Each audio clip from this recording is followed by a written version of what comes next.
Looks like somebody dropped like 5.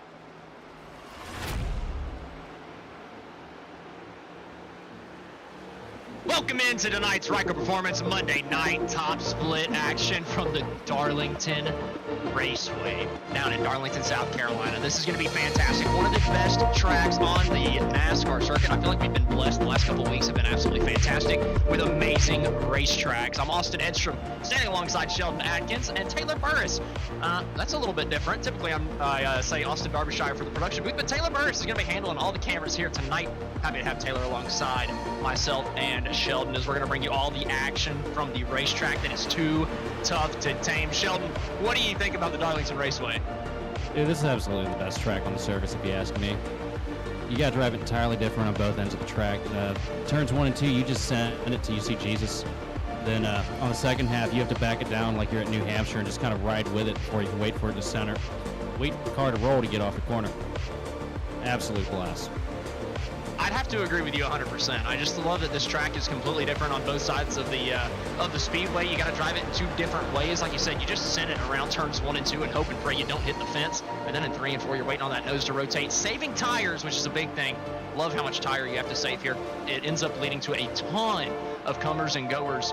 And even though this racetrack is very tough to pass at because of those comers and goers and having safe tires, you will see people actually just making way and giving people room going down into the corner, something that we don't really see too often in today's NASCAR Cup Series action, especially with the next-gen cars. So a little bit different kind of action on store for us tonight, but I think it's going to be absolutely fantastic, just like these Ryco Performance Monday Night Top Split races have been over the course of the last month. And I just cannot wait to get this one going. I think we're going to jump right into Sheldon's keys to the race. Yeah, we're going to jump into Sheldon's keys to the race. I was right about that one. Thank goodness. All right, so one of the most important things here, you got to race your own race. If you start focusing on what the other guys around you are doing, you're just going to hurt yourself in the long run. It's so easy to slip a tire, knock down the fence. It's so easy to just watch yourself into the corner, trying to overdrive to pass the guy in front of you. So race your own race. Don't worry about the other cars. Another important thing is give and take. You see somebody coming up on you into turn 1 and they're going about 2 miles an hour faster than you or whatever, get out of the way, because you cannot take turns 1 and 2 side by side. If you do, it's somebody's either spinning or getting hurt. And above all, patience. This is one of those tracks where it's just, you go slow to go fast here. The more you try to burn it off, the more you try to run up front, the more you're going to just hurt yourself in the long run. The more the car is going to come out, the more likely you are to knock down the fence. And obviously a pretty long race here tonight, 100 laps for the A Open from the Darlington Raceway. So like you said, you got to save. Patience is key. Make sure that you've got a car at the end of this thing. It's very easy to damage the suspension on these next-gen cars, and that's not repairable down in pit road. So you got to be very careful not to bend the toe in or out coming out of these corners. As we look at the track map, 109 degrees, a little bit hotter than Kansas was last week, so about 6-7 degrees hotter than what we saw from the Kansas Speedway. So it's going to be a little bit slicker than we're maybe used to over the past couple weeks. We are getting into the summertime, so these racetracks are just heating up a little bit. Yeah. We're going to move into the broadcasters' picks real quick. My pick's going to be Briar LaPrade, pro driver, super quick. I know he knows how to save tires really well. He's going to be able to find clean air where other people are not. So I think Briar LaPrade's going to bring home the checker flag. I just had to take a quick look at who's running today, but honestly, I'm going to take a long shot here. Garrett Maines. You're such a jack. What? The longest of long shots. He picks the one car. Genius that move there from Sheldon Atkins. Taylor Burris. Let's see who he picked. I got no idea. Oh. Well, I should have known that. Our broadcast, dude, we got to ban our producers from picking Levine. I swear. Every time. It doesn't matter who the producer is now. Levine's getting the daggum nod every single time. Oh, Close. Look at it. He's changing it last minute because I roasted him. And that is mostly directed at Darby, who just dropped a freaking chat in the text chat. Yeah, he changed it to Sean Conklin. Yeah, whatever. That doesn't count. Either way, those are our race picks. I'm sticking it with Levine, but I've got to make a ban. I've got to make a ban on that from now on. There's just no way. Yeah, and Levine says good luck charms in the chat. Well, you've been finishing like crap, buddy, so I don't want to hear that. I'll tell you what, I'd love to hear the radio commentary on Justin Levine's box. He's got his old lady up there, and we know she's going to be roasting him the entire race. Oh, man. Yeah, no kidding. Well, we're going to get into our starting lineup. Hopefully I still have a job after this one. Brian LaPrade on the pole by 0.5 of a second. Great qualifying effort there from Briar. Nicholas Roman in second on the outside of the front row. Johan Seminario starting in the third place spot with Joseph Squared in fourth. Sean Conklin is going to be starting in the fifth position with Patrick Gitter to his outside. Garrett Maines, my co-commentator's pick, starting in the seventh place spot with Alex Murray in eighth. Andrew Navarro is going to be starting in ninth place, heading up row number 5, and Jimmy Mullis will start to his outside, rounding out the top 10. 11th place, we have Miller Bonds. Starting on his outside is Jacob C. Schneider. In 13th, we have Paul Bergoli. On his outside, we have Matt DeCanny. In 14th, hang on, my eyes jumped there. I'm on 15, ain't I? My bad. Something like that. Look, 3 brain cells. We're rolling with it. 15th place, we have Derek Hateman. Outside of him, we got Richard Garcia. In 17th place, we got Brandon Bakey. Bikey. I'm sorry, guys. Directly to his outside, we have Jeremy Sumter. In 19th place, we have Joshua Watson 2. Is that another squared? No. Let's not get the squared things going too much. If it was Joshua, we'd be going with it. Yeah, all right. And to his outside, in 20th place, we have Peyton Howe. 21st is going to be Logan Powers with Matt Hollabaugh to his outside in row number 11. Trevor Baxter starting in the 23rd place spot. Last week's runner-up in the NIS Open, Cody Terlindi starting in the 24th place spot. Justin Levine starting in 25th, and Dustin Johnson will be starting in the 26th position. That will round out our 26-car field here from the Darlington Raceway. Everybody's starting to get rolling, and we're getting ready to go green. I'm telling you, I know I've said it a million times, but man, this racetrack, it's just better than every other racetrack on the circuit. It's a driver's racetrack, a real driver's racetrack. It's just going to chew up these tires all night long. I've said it before, but we're going to have comers and goers the entire time. Hopefully we get those long green flag runs to really see that come into fruition. But I think with it being top split and how clean Kansas was last week for the most part, I think we're going to get something pretty similar here tonight. Oh, this place is just phenomenal. It's the best parts of everything on the surface. It's abrasive, it's bumpy, it's slick. And you've got maybe a car width and a half worth of racing curve that you can actually influence. These guys can be fighting it all day. We're going to be looking forward to the action all day in the A Open and the B Open race later tonight. So be sure to stay with us after this one. But we've got 100 laps on offer for you tonight for the Cup Series cars from the Darlington Raceway. Briar LaPrade leading us off of turn number 4 for the first time tonight. Coming to the green flag. Briar LaPrade stomps on the gas pedal, and we are green from the Darlington Raceway for some Ryco Performance Monday night top split action.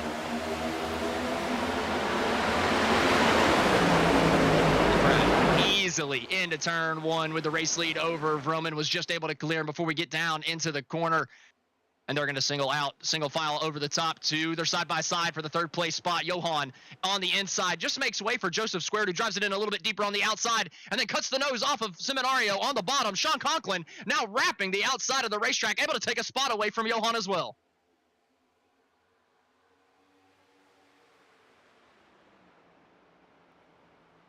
That's just one thing that's really, really hard to overstate here is just how hard it is to get into the turn 1 here on a restart. The fact that everybody made through there clean, had good heads up driving to all these guys out here.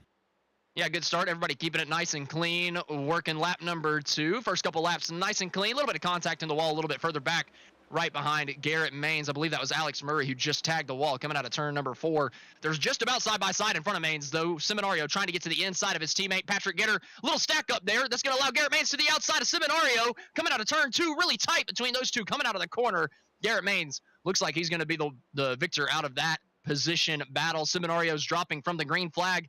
At most racetracks, I'd be pretty worried. But at Darlington, you might just be saving your tires. No, man, just sit back, ride. It's 100 laps here. They're wrecking further back in the pack for about the 20th place spot. Somebody stopped on the front straightaway after spinning out. A couple of drivers involved down on the bottom side of the racetrack. Not quite sure who that Martin Truex Jr. car is. I think it might be Cody Terlindi. Yep, Cody Terlindi involved in that. I think Jeremy Sumter also was stopped on the front straightaway. Gonna have to get a look back to see exactly what happened coming out of turn number 4 with those two. And I saw a couple other cars scatter, so I'm not even sure if it started with them.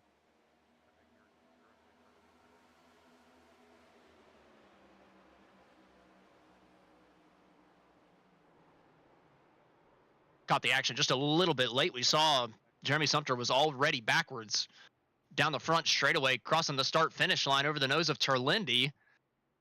The way that looked like, getting it really, really late, I feel like Terlindi might have came off the wall out of turn 4 and maybe collected him.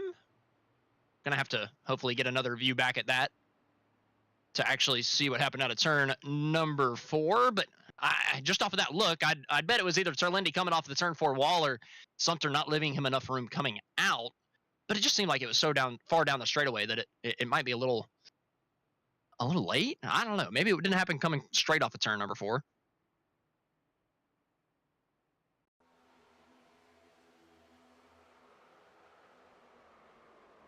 Kind of getting a look at it now. Terlindi did kind of come off the wall a little bit.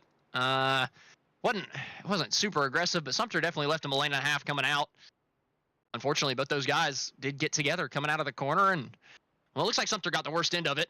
Well, I say that. Terlindi hit both walls with both front sides, but Sumter had a heavier impact with the rear bumper. So either way, both those guys, that's an early accident that you got to fix a ton of damage and likely a lot of suspension damage as well between those two. So I got to imagine, lap number 4, or it was working lap number 4. It's going to catch out 2 of our guys that could have been contenders later on in this thing. And, well, I think that's going to knock them out of contention. You just got to race your own race. So easy to get caught up in stuff here because you have no room. Like, everybody comes off the corner, you need every inch of the track you can get, and there's not much track to give. And coming out of turn 4 can be so difficult on the outside of the racetrack whenever you've got somebody right in front of you there on the bottom side that's just about got you cleared. You're trying to push to stay to their outside a little bit maybe, and for Terlindi, the banking just falls away from you so abruptly on the outside of the racetrack that, the car kind of levels out and the back end can step out coming out of that corner. And I think that's what we saw from Terlindi coming out of turn 4. It wasn't a huge loose situation. It was just enough to cost him about a quarter of a lane. That's all it took for him to get into the right rear quarter panel of Jeremy Sumter coming out of turn number 4. And that's all it's going to take all night. It's going to be that tight anytime we see 2 people side by side, not willing to give the space, not willing to give the position. We're going to see accidents like that pretty frequently, I think, or at least near accidents too. We're going to jump into our schedule real quick as we've got about half a lap to the green flag, just so you see what's going on this week on the grid. Obviously, tonight we got the Ryco Performance Monday Night Top Split. Stay with us for the B-Open action later. And then tomorrow night, also from the Darlington Raceway, the Champion Power Equipment iRacing Truck Series. Wednesday night, Pocono Raceway Thunderclap iRacing Series from at 8:30 p.m. Eastern. And then on Friday night, we're going to be right back here from the Darlington Raceway for some more Ryco Performance Friday night Top Split action for the NIS series, and that's going to be absolutely fantastic. Getting a little bit of a precursor of it here tonight with a really good SOF for an A-Open race. Coming out of turn 4 for the second restart of the evening. Briar LaPrade still in the race lead. He's going to be able to control the restart this time. Not going to have to wait on the flag man. Should get a little bit better jump over Vroman than he did on the initial start. And coming down into the restart zone, Briar LaPrade does get a good jump. Joseph Squared got a little nervy getting onto the gas from the 4th place spot. Just about tagged the outside wall, but he keeps it clean and jumps back down to the bottom line, entering turn 1 and back up to the top to block off his teammate Garrett Maines before they come out of turn number 2. That was a huge push Garrett gave him there in the middle of the corner. These two ain't being quite so patient right now. Yeah, these things still got a lot of grip, so maybe you can get away with a little nudge, a little push coming through 1 and 2 on a restart, but you don't want to force the issue too much, especially on a teammate. Nonetheless, Garrett Maines through. Ooh, a little bit of wall contact further back. That might be Joshua Watson that tagged the outside fence. A couple people scattered down to the bottom side of the racetrack. Richard Garcia is going to cut off Joshua Watson a little bit further back and take that spot. But we've mostly single-filed out on the racetrack. Most people not willing to fight too heavy in the early going. Smart move, saving tires. Well, you're not just saving tires here. You're saving your car. I mean, you don't have much opportunity to run side-by-side here without making mistakes.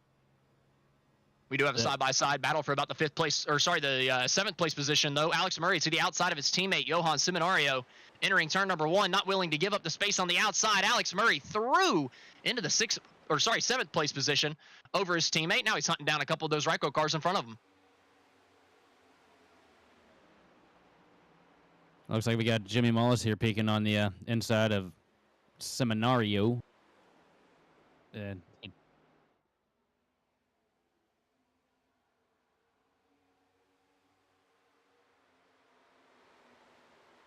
Alex Murray was able to pick up another spot through 3 and 4 there on the outside on Joseph Squared.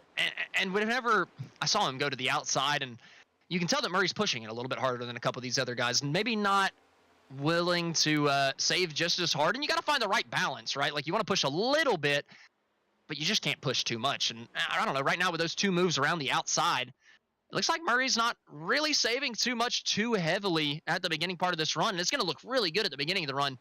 If he keeps it up, though, it'll hurt him really, really bad. Could just be trying to get a little bit of track position, though, and then save the tires afterwards. Not always or it's definitely could be a good call there from Alex Murray, but early going, still trying to figure it out. First race of the week, still got a couple bugs to iron out, I suppose. Oh, yeah, but also certainly in the race, you do have the option to kind of fill your car out, see what you got in comparison to the other competitors, and kind of just, figure out what's going to work for you. Make a mistake now, you can come back from it. Coming down into turn number 1, once again, working lap number 13. Briar LaPrade leading the way. Nicholas Roman in his tire track. Garrett Maines has taken over the 3rd place spot over Sean Conklin. But we're a single file train all the way around the racetrack. This is looking like a Gen 6 super speedway race.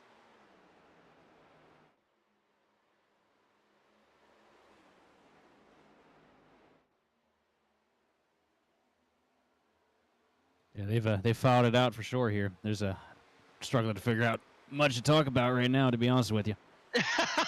Yeah, sometimes whenever it gets single filed out and you have to save tires a little bit, it can be a little much, right? I mean, there's not too much action going on, but you can definitely tell a lot of guys in the pack are just saving really heavily. I mean, there's a pretty decent gap starting to form behind Johan. Well, I say that, but I think Jimmy Mullis is probably climbing up to the back bumper of Johan right now in that first pack. But then there's a big gap behind Mullis to Joseph Squared. So I think you're really seeing Joseph Squared tire save maybe a little bit heavier than anybody else in the field here sitting in this second pack, just not willing to push too hard right now. And he's holding up that entire second pack. Andrew Navarro, I got to imagine, is probably content with doing the same thing, right? I just think everybody that is stuck behind Joseph Squared is just really content with losing a little bit of time here on the early going. I say that Navarro just about gets to the back bumper of Joseph Squared through turns 3 and 4 and almost moves him, but actually gets off the gas through the center of the corner and allows Joseph to keep that position. But a little bit further back,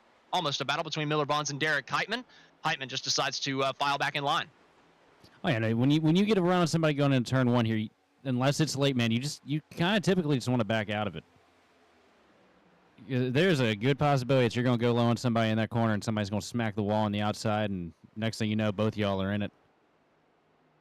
I think Briar LaPrade might have gotten the fence coming out of turn 4 about a lap or 2 ago, working lap 14. He ended up finding a little bit of right front scuff damage. Looks like he just tagged the wall entering turn 1. So I think that's just a little bit of cosmetic damage on our race leader up at the front of the field. Should be A-okay, and it's actually, it looks like it's buffed out on my end, so maybe it was a little bit of netcode contact for him, but I see that little bit of damage on the right front, and I get really worried. That's really a part of the car you don't want hurting. At Darlington, as the tires wear, the aero does become very, very important, and I feel like you would just be burning up your tires a little bit heavier if you got some right front damage. Briar LaPrade able to escape that scare here early, just about tagging the wall entering turn number 1. But those pro guys, man, they use all the racetrack. They know how to use all the racetrack better than anybody else on the service. That's why they're in the Coke Series, after all. You see that from Garrett Maines. You see that from Briar LaPrade, Jimmy Mullis. These guys just know how to use absolutely all of the racetrack to their advantage. Look, man, they paid for the racetrack. They're going to use the whole damn thing. No kidding, especially with the prices we got to pay for these things. Somebody just tagged the wall coming out of 4 there. Gonna be a common occurrence tonight, right? I mean, I wish that we could have a Darlington stripe counter. Maybe if we could just count up all the 0Xs at the end of the night and we could just call that stripes. Honestly, I think it's a good idea.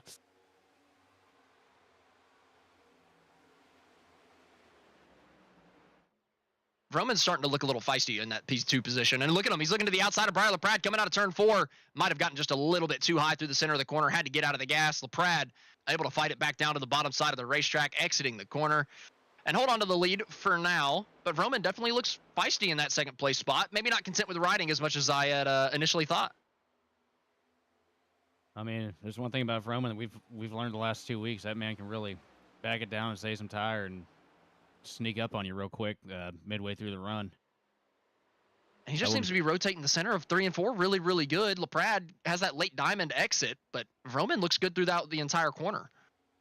Yeah, what I found here is running that running the bottom, just keeping it glued to the paint in 3 and 4 especially, just it really seems to help you on the long run. I mean, I'm sure I'll say that and somebody's going to prove me absolutely wrong because that's, the nature of the beast as soon as I started talking in front of the microphone. But I've always found it worked for me. So, maybe he's just doing the same thing. Yeah, I definitely think that you can save tires a little bit better down there, man. Yeah, and he can find a little bit of air, right? He's finding a little bit of air to that left front fender and allowing that car to rotate a little bit better. And LaPrad's kind of giving it to him, right? He could definitely run that bottom line and take away that air advantage that Vroman's been finding to be able to wrap the bottom of the corner really, really well behind somebody. But LaPrade seems pretty content with running that very, very late apex coming out of turn 4 and getting a straight exit, which is also very important with saving tires. So I could kind of see it working both ways. And here he's fading way up as Vroman is trying to get to the outside once again. LaPrade, though, throws the block through the center of the corner, hangs onto the spot, and gets a good run off. Yeah, I don't think these guys really want to rock the boat too much up here right now. You've got all these cars behind you, daisy chained, about, half car length off each other all the way through back to just all the way through the top 10, really. You slip out of line a little bit, and one guy gets under you, next thing you know, they're all going to be under you. Then you're just, tailing right back to the back, and track position isn't really easily earned here. Yeah, it can take, really long runs to be able to get that track position right. We were talking about the comers and goers earlier.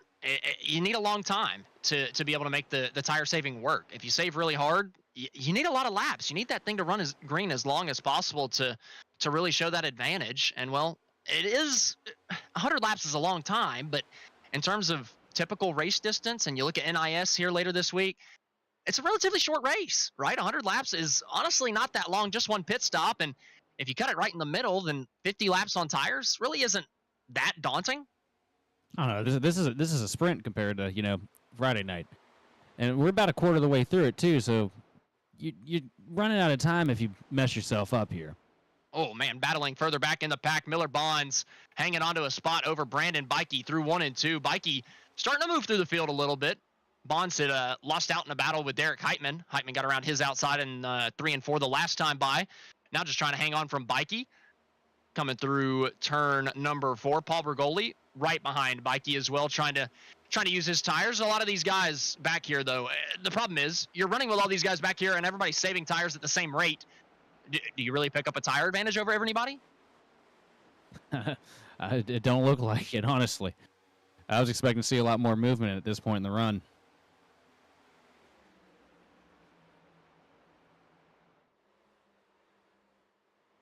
Oh, Bikey in the wall through 3 and 4. Little too late on the brakes down into the corner for Brandon Bikey. Don't have to use a ton of brake to get down to the bottom side of the racetrack, but he's actually going to use the wall to his advantage, get to the inside of Miller Bonds down the front straightaway. I've seen that at Bristol a time or two, but it's not going to work out this time through through turns 1 and 2. Might get a little tight here on exit 2 with Paul Bergoli into the wall again. Bergoli to his inside. He has to check up because of the contact, and DeCiani's going to get to the outside of Bergoli. Entering turn number 3, Brandon Bikey skates away, but that might be some pretty decent damage. That's back-to-back wall hits for the Viper car back there. That was some absolute heads-up driving by Bergoli, though. Because if he'd have pushed there instead of lifting, man, that could have been a huge wreck going on the back straightaway. I'm looking at Bikey's car, and it looks fine.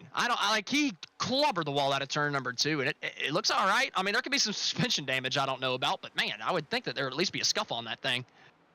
Well, I mean, he is in the 1 car. Unofficially.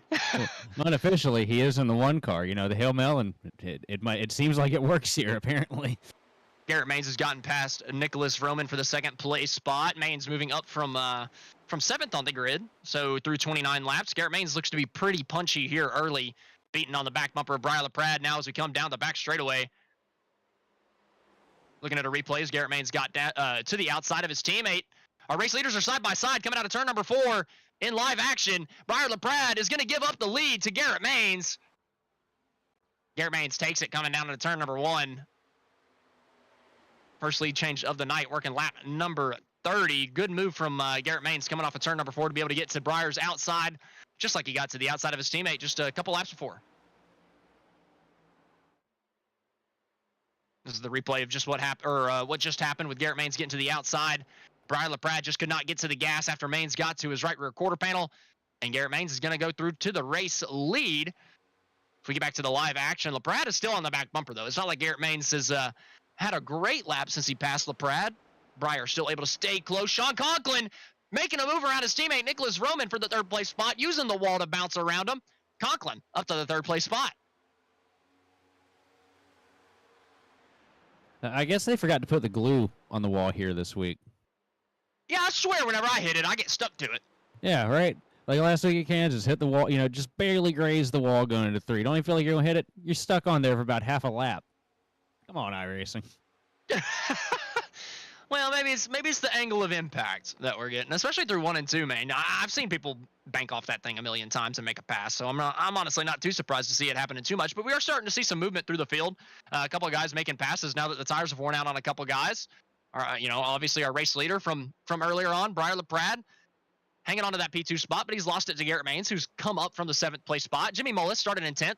Working the 5th place position now, coming to the start-finish line. So a couple guys moving through the field. Sean Conklin up 2 positions, looking a little bit further back. Bikey's up 3 from 17th. Levine is up 7 from 25th. So a couple guys are starting to make moves throughout the pack after the tire-saving phase is kind of worn off, and we're getting to the nitty and gritty portion of this run, I suppose, where everybody's actually starting to push a little bit. Well, look, man, Levine's spots, man, those are all coming from Rachel spotting him up there on the box, guaranteed. Yeah, it's not driver skill, that's for sure. Absolutely not. Our top 3 still under a blanket, though. Coming down into turn number 1. Maine's not able to get away from LaPrade. The way that he made the move happen. Oh, contact further back. Is that Joseph Squared and Alex Murray getting into a battle, coming through 1 and 2. Joseph's going to win out. Alex Murray got into the fence heavy with a little bit of contact from Joseph Squared. Murray might be giving it back. He bumps him. Oh, it's just going to hurt himself. He's going to get the fence again. Oh, those are 2 scrappy guys to be going at it, man. Oh, boy. This might be our caution. In the end of this. No, this might be our caution right here. Joseph's going to have to run away. I mean, he might have to burn up his tires a little bit more than he wants to, just to make sure he doesn't taste the wrath of Alex Murray back there with the front bumper. He looks like he's got enough room coming out of 2 this time, though. So I think he'll be safe for now. You just better hope that a caution doesn't come out anytime soon.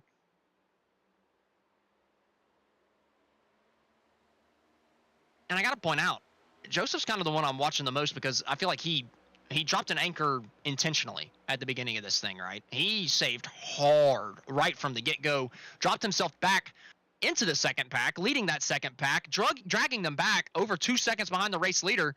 And even after that pass where he made a lot of contact, got the bumper the next time by, he's cut that lead in half. So he's down to a second, 1.2 seconds behind the race leader right now, trying to get past Patrick Gitter. It's actually under a second as I'm looking at our live timing and scoring on the broadcast. So Joseph Squared with the tire advantage maybe after dropping anchor on the start. Well, he's going to want to pick that anchor back up because I think he's starting to run out of time if he's going to try and move through this pack. We're 37 laps into this. We're probably going to go about 50 to 60 laps on this set of tires.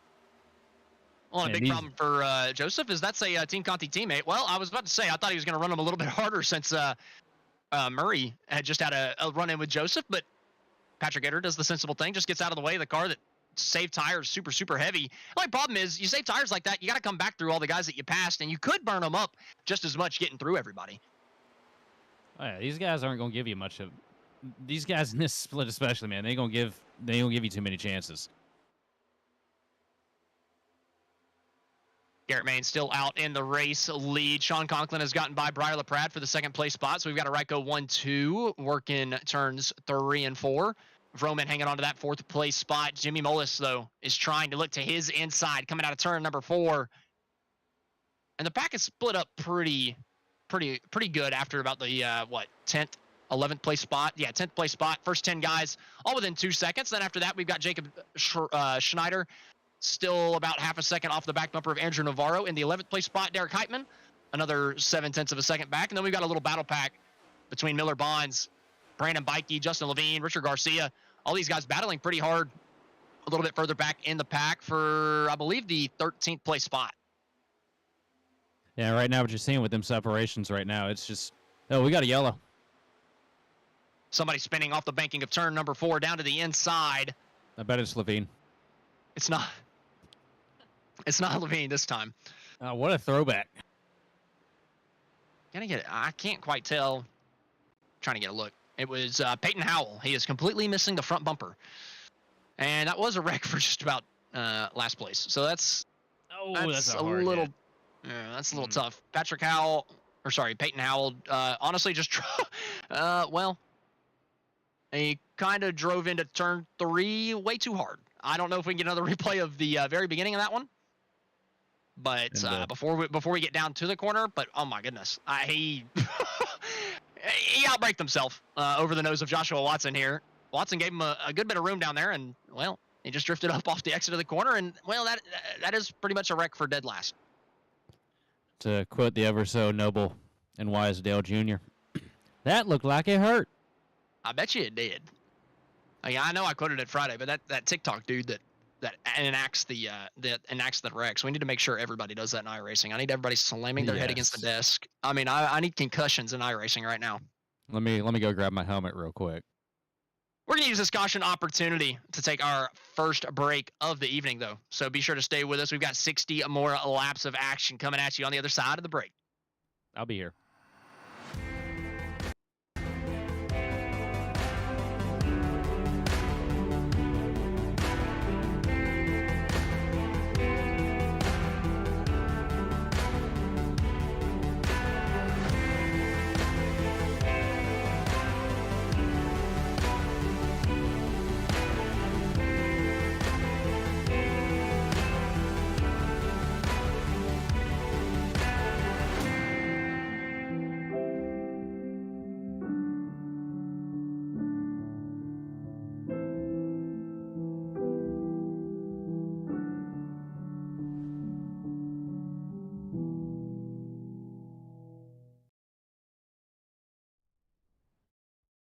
Racing isn't easy, but experiencing it is.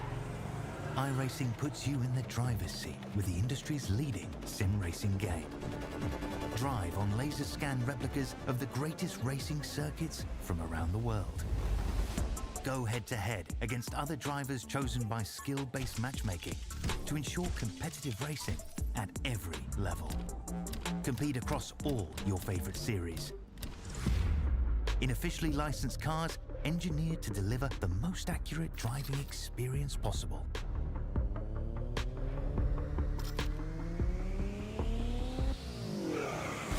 Join a race or host your own with players from across the globe. Race against the computer or in a league with friends. Feel the thrill behind the wheel. Visit iRacing.com.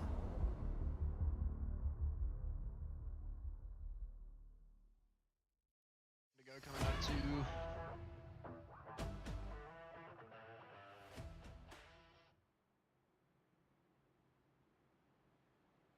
welcome back to the Ryco Performance Monday night top split action that we've got on offer for you here tonight from the Darlington Raceway. Brian LaPrade comes out of pit road first. Nicholas Vroman in the second place position. Garrett Maines slid through his pit box. Going to be restarting in 5th. Tough break there for Maines, but he's starting on the inside groove. I think that's probably pretty handy getting down into turn number 1 here, especially with LaPrade likely to get the jump on the bottom side over Nicholas Vroman.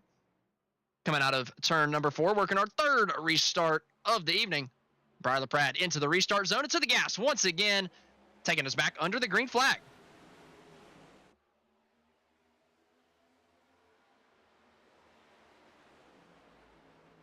Oh, contact just about further back. Derek Heitman just about got into the left rear quarter panel of Jacob Schneider entering turn number 1. They did a good job keeping it off of each other. Alex Murray in a side-by-side battle with Sean Conklin for the 3rd place spot. Conklin had that outside groove and a push from Garrett Maines. Both of them are going to end up getting by Alex Murray as we come through 3 and 4. Brian LaPrade working off of turn 4 is going to assume the race lead off of the restart. Nicholas Vroman still in 2nd.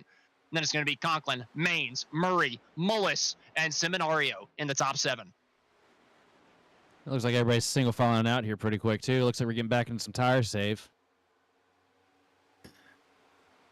Not sure whose car that was, but somebody just got really loose off of 2. He's going to give up a spot to Jimmy Mullis here going into 3. Oh, side by side here. Seminario on the inside. Andrew Navarro trying to get the position on the outside, coming down into turn number 1. Typically, you want the inside, but Navarro had the speed, getting down into the corner, sends it in deep on the outside of the racetrack.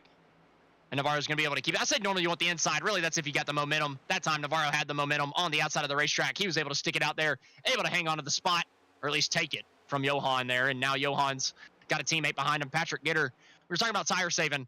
I think it's going to be more important on this run. This run is scheduled to be about 56, 57 laps. That last run was 40. So we're going to see a little bit heavier tire saving. And if it does run green the whole time, the guys that tire save the best, and if they tire save heavy, they're going to be flying at the end of this race. No, absolutely. And also, I just want to bring it back to that pass we had there in 1 and 2. It takes a lot of nerve to try and make a move like that through 1 and 2, because that corner, you can come in hitting the apron, and that's typically how you can get through there. You come in up top, it's trying to push you into that fence the entire way through that corner. That was kind of impressive. That's the lucky thing about the next gen car. These bodies are so firm, so stiff that you can tackle the wall a little bit and be okay with it. We've seen a lot of people do that here tonight and be able to walk away from it and still have competitive nights. So, I mean, I guess if you had to pick a car to be at Darlington with, to be on the outside of turn number 1 and 2, it'd probably be the next gen car, right? Oh, yeah. I mean, we saw Bikey hit it a couple times there earlier in the race, and he's doing just fine, it seems like it. Richard Garcia to the outside of Paul Bergoli coming out of turn 4, a little ways up. Trying still to look to the inside before we get down to the turn number 1. Bergoli way down to the bottom. A little bit of contact between the two through the center of the corner. Little stack up on the outside. Garcia gets the fence again.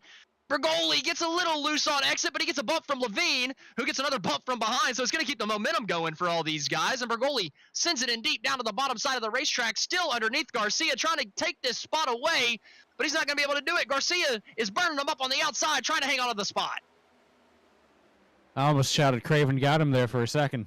That was... You got to save that for the last lap. Yeah, no, it's getting aggressive out here in the middle of the pack now. These guys really just want to get moving forward.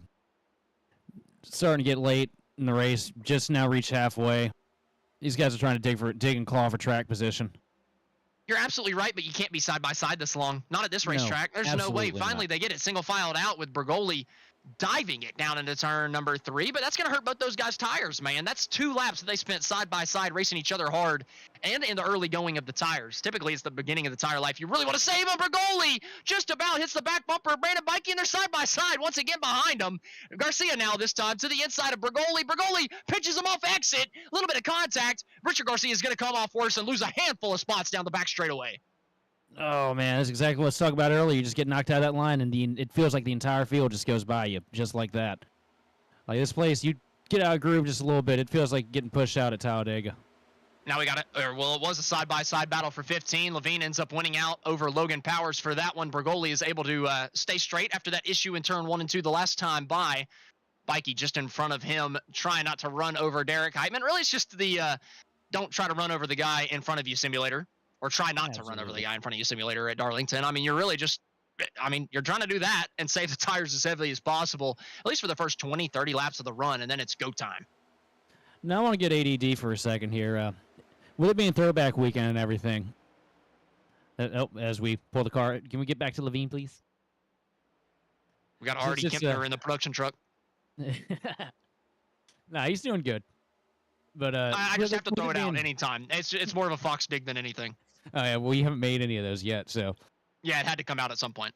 But with it being throwback weekend, the only throwback car I've seen on track all night is Levine out here, and this is an absolutely gorgeous tribute to David Pearson that I see him out here in.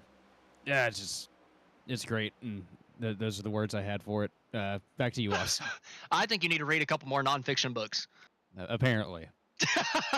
But, first, the problem I have is I got to figure out how to read books to begin with. What is that throwback? Is it a throwback? Our producer's saying that's a throwback. I don't know what the heck he's throwing it back to. That doesn't look like a Dale Earnhardt throwback. I feel like it's got too much flair on the bottom side. No, but I do love that RCR 21 though. That car looks pretty dang slick with the black and red. Yeah, I think it looks good. I don't think that's throwing it back to anything, unless Dale Earnhardt ran a heartbeat scheme that I'm not aware of. I don't remember it. I was not alive for many of Dale Earnhardt's days, so I could definitely be wrong. But we do have a little bit of a lull in the action as the entire field is single file, so I'm going to use this opportunity to shout out our presenting sponsor of the night. At Ryco Performance, we're more than a setup shop. We're a performance provider preparing you weekly with data and setups to get you ahead of the curve of the competition. Whether you're a seasoned sim racer or a weekend warrior, our cutting-edge data packs and one-on-one coaching sessions are tailor-made to push the limits of yourself and your virtual race car, giving you the winning edge that you crave. Why should you choose Ryco? Well, we have expert craftsmanship by a team of seasoned builders, cutting-edge performance enhancements tailored to your vehicle, and unrivaled coaching and reliability to handle the most demanding circuits on the iRacing platform. For more information, visit us at Ryco-motorsports.com, where we build champions and deliver results. That's Ryco-motorsports.com. Big thank you to Ryco-motorsports.com for sponsoring today's Ryco Performance Monday Night Top Split action, as they do week in and week out, allowing us to put on this show. Or not put on the show, right? I guess we're not putting it on. That's the drivers out on the racetrack, but allowing us to call the action that the drivers are putting out there for us to digest here tonight. So thank you to Ryco, as always.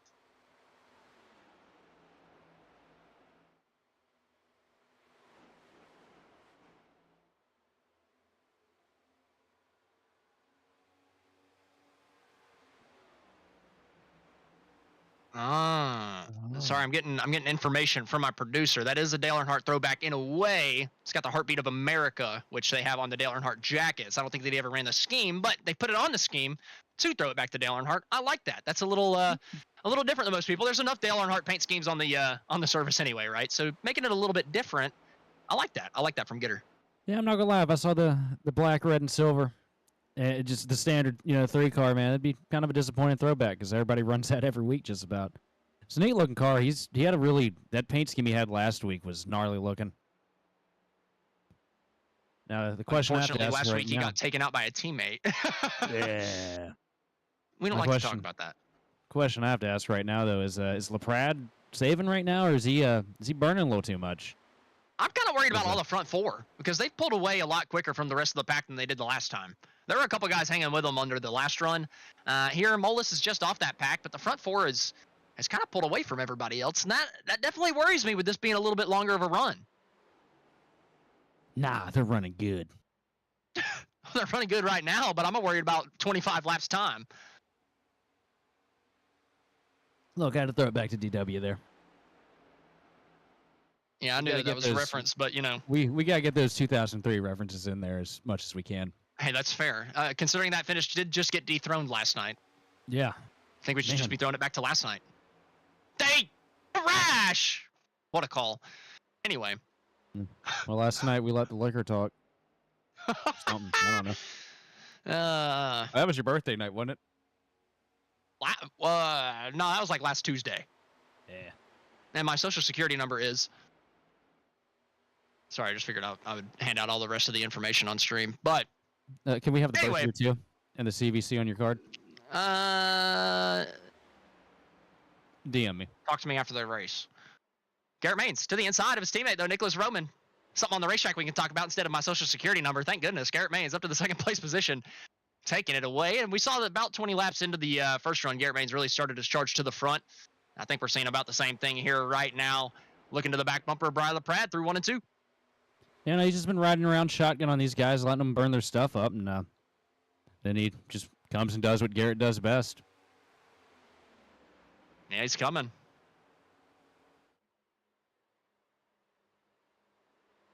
Is that what he does best?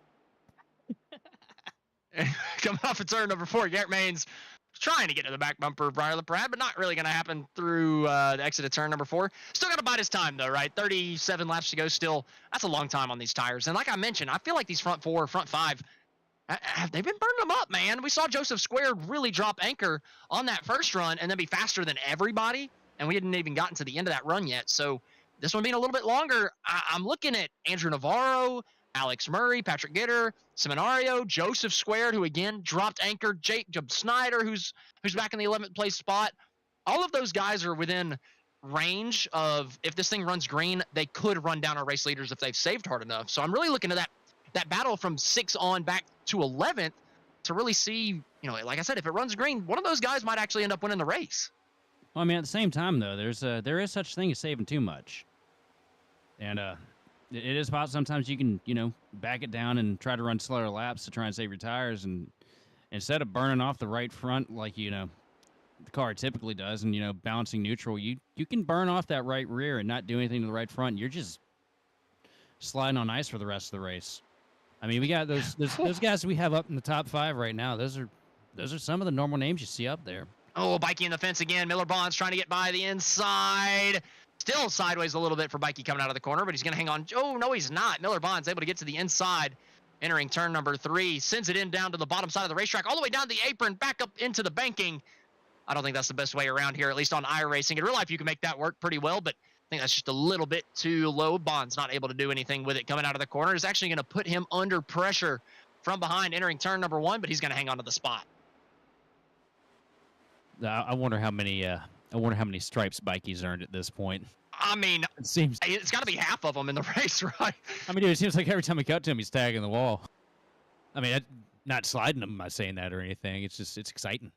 We were talking about the pros using on the racetrack. Well, Bikey's saying, "Hold my beer." And here we got Mullis dropping down to the inside of Conklin, going into 1. Oh, contact. And that's going to put Conklin in the wall. Yeah, he's just lost a ton of position, or a ton of time there to the race leaders. Sean Conklin's not going to be happy about that one. I thought there was a little bit of room between them on my end. I wasn't looking on the actual broadcast screen. On my end, it looked like there was a little bit of room, but Mullis definitely misjudged the entry, and then Conklin thought he was going to hit him, had a little bit of a reaction. Maybe there was some netcode contact, and I just missed it. We're going to look at the replay just to get a better view of it coming down into turn number 1. Obviously, Mullis all the way up to the door. It's hard to tell from that angle the way the camera pans. It looked like he just hopped the cushion going in there, so to speak, and just got into it. It's like I said, it is so hard to run the top, and when you go into 1 here and somebody dives down to you like that, you don't have time to judge it. This might be a little bit better angle. That's netcode contact. Yeah, it was netcode. That was netcode contact. It's just me that makes that stupid mistake. Unfortunate. And Conklin's a little upset in the chat. He put a little question mark, but I gotta say, from the that angle, finally, we were able to see that it looked like netcode, right? It definitely looked like Conklin got shifted up the racetrack, but there was definitely about half a foot in between them. That's the last thing you want to do is get Conklin riled up. I'll tell you that. Yeah, this kid's in puberty, man. Now, why are you talking about yourself like that, bro? Oh, come on, buddy. That was like a long time ago. I want to say, well, I can still do the little baby voice, so maybe I haven't hit it yet. I don't know if it's finished yet, dude. I'm waiting on the second one to hit. Garrett Maines looking to the inside for the race lead. Briar LaPrad's been able to hang on to it for the last couple laps, but this time through turns 3 and 4, Maines just about able to pull even through the center of the corner. LaPrade on the outside of the racetrack is going to be tough to beat. Not going to be able to do it that time through 3 and 4. Maines looks a little bit quicker, but Briar LaPrad's got that track position. But 30 laps to go. That's going to be a tall task hanging on to that lead over Garrett Maines over the course of the next 30. And again, he's got to pay attention to the guys a little bit further back. Alex Murray, he was about 3 seconds back. He's cut it down to 2, and I think there's a couple other guys that are going to be fighting up towards the front of the pack as well towards the end of this thing. Looking at Andrew Navarro, looking at Joseph Square, Jacob Schneider, Seminario. Levine has moved all the way up to the 13th place spot. I'm telling you, these guys that were saving tires back there are going to be dangerous at the end of this run. Oh, absolutely. But right now it looks like Gaines. Hang on. Looks like Maines has shifted into overdrive here in these past handful of laps. I don't envy LaPrade right now. I can tell you that, because he can wear you out. Maines trying to find everything that he can on the racetrack, but it's actually going to allow his teammate to look to the inside through turn 4, which is going to prevent Garrett Maines from kind of cutting off the exit, maybe trying to get a straighter one. Wasn't able to do it coming out of the corner that time. And they're starting to race a little bit. I think the tires are starting to wear a little bit on a lot of these guys, and we're starting to see some changing of position a little bit further back in the pack. And that second pack, I'm telling you, it is catching our race leaders. Sean Conklin has fallen off of this main pack since he got sent into the wall by that netcode contact, and it has allowed Murray, Navarro, Gitter, Seminario, Joseph Squared, and Schneider all up to his back bumper. All right, it's 25 laps to go, man. It's go time. Oh, man, that was close. One heck of a slide job there. Garrett Maines looking to the inside of the race leader coming into turn number 1. This could be it for Maines. All over the back bumper, just about shoving him down into the corner. And then he gets the dirty air through the center. It's going to send him all the way up just about into the wall. But Maines able to keep it out. LaPrade a little loose coming out of the corner. It's going to kill his run down the straightaway. Maines in the draft. Going to be looking low once again. No. not going to be able to get there in time into turn number 3. And Main's got to be frustrated, and he's got to get by soon. He cannot sit behind LaPrade. Nope. Just about moves him on the exit of turn number 4, pushing Briar LaPrade around the Darlington Raceway. He's got to get this move done soon because that second pack is flying. Yeah, no, they're stepping it up here now. Oh, Murray with the slide job into the wall, a little bit further back, trying to get the spot from Conklin. Sent it to the bottom of turn number 1. And it just clobbered the fence. Hopefully that car's okay, but he made the move stick, but he might have completely killed the right front suspension with that one. Didn't I say those two were going to fight each other again? This is why I was so upset with that caution earlier, man. It ruined the long green flag run, and we finally got it. We're seeing a couple of the comers coming up to the field. Hey, yo. Anyway, Alex Murray on the, I guess, fresher tires. He's done a good job saving, but now Conklin's holding up the rest of that pack, not letting anybody through. They're still side by side, beating doors coming out of turn 2. Navarro on the inside, Joseph Squared on the outside. Navarro gets twitchy coming out of the corner. He's going to lose out a couple positions. And now Joseph Squared looking to the inside of his Ryco teammate, trying to get the spot from Conklin, who's in the wall again. Oh, my God, that's nerve-wracking. I don't know how they didn't wreck, man. I hope they're not about to. That one. I really hope they're not about to. I want this run to continue. This has been fantastic. And Garrett Main still can't get past LaPrade. I mean, he's stuck on the back bumper of the 88. What can he do to get by? The only thing he can do at this point is use that bumper. Oh, he's pushed him again. There we go. That Roman is looking pretty dang good right now. Oh, yeah, you got to be thinking he's liking this, right? He's just sitting here, still probably saving tires a little bit, right? As they're just racing so hard for this top spot. If they get together in any meaningful kind of way, Roman's going to be right there to pick up the pieces. Oh, coming out of turn number 2, Mains with a big run through the exit, trying to get to the inside of LaPrade. His run's going to stall on exit. I thought that might have been it, though. He had a really good run through the center of the corner. LaPrade just took that real wide arc there. I don't think he's got anything for him here in 3 and 4, but he's got the momentum 1 and 2, man. This is going to be sketchy here. It's just so tight between these two every single time around. But you got to think the longer Main stays in the tire tracks of Briar LaPrade, the more he's going to kill his tires. Checks up heavy in the middle of the corner, trying to get that nose rotated, trying to get that run down the back straightaway so he can send it into turn 3. Oh, the longer these two sit here and race each other like this, the better and better Roman's going to be. Right now, he's in the catbird seat. The second these two get side by side with each other, which I guarantee you there's probably going to be a little bit of contact involved in this pass. I got a feeling Roman's going to sneak his way right through. Well, what do you think Jimmy Mullis is thinking? I mean, he's back there probably saving tires a little bit heavier. He really hasn't challenged anybody over this run, just kind of bided his time. Obviously, he had that issue with Sean Conklin with the netcode contact, but that's about the only time he's had to fight anybody. So he could have a little bit better tires than everybody in front of him. I think what Jimmy's thinking right now is 3-car pileup. At least I can guarantee you that's what he's chanting under his breath right now. He would probably like that. They're side by side for 4th. Joseph Squared to the inside of Alex Murray. Joseph's done a little bit better ever since Murray was able to take that spot from Conklin earlier. Murray might have hurt that car a little bit, hitting the wall as hard as he did. Joseph still side by side, able to take the spot down into turn number 1. So now Joseph, could he have the freshest tires here in P4? Sorry, P5. I'll be honest with you, Captain. I'm not quite sure. I've been paying attention to what's going on up front, man. It's fantastic. I mean, Joseph made that pass, Darlington, man. and he's already gained 0.4 of a second. I mean, he was 2.4 back at the line last time. I'm looking at our live timing and scoring. He's at 2.0. Joseph is flying right now. On iRacing, it says 2.1 at the line, so maybe we're about a 10th off on the time in and scoring on our live feed. But still, that's 0.3 of a second right after he made the pass on Murray that he ran down our race leader. Look, Joseph's just been back there. He's been calculated this entire race. You haven't seen him in any trouble. You haven't seen him, tear stuff up. He's been managing this thing all race from start to finish here. He probably got a good set of good years under him right now. I think we can see him coming forward. And Roman got to the inside of his teammate there, cost him a little bit of time. Because these guys up front right now, they're just dogging each other. These top 3 guys are wearing themselves out here. I think Mains is trying to cool off the tires a little bit, but the problem is he's got somebody right behind him that's hungry to get up there and try to challenge, somebody that might have saved his tires a little bit better, Nicholas Roman. So Mains, he's got to cool those tires back off to make another run at Briar, but he can't give up the spot to Roman. No, I think Roman's going to get it. No, he shut the door on him. I'm not going to try to forecast anything here. I'm not a meteorologist, apparently. Well, they all suck too.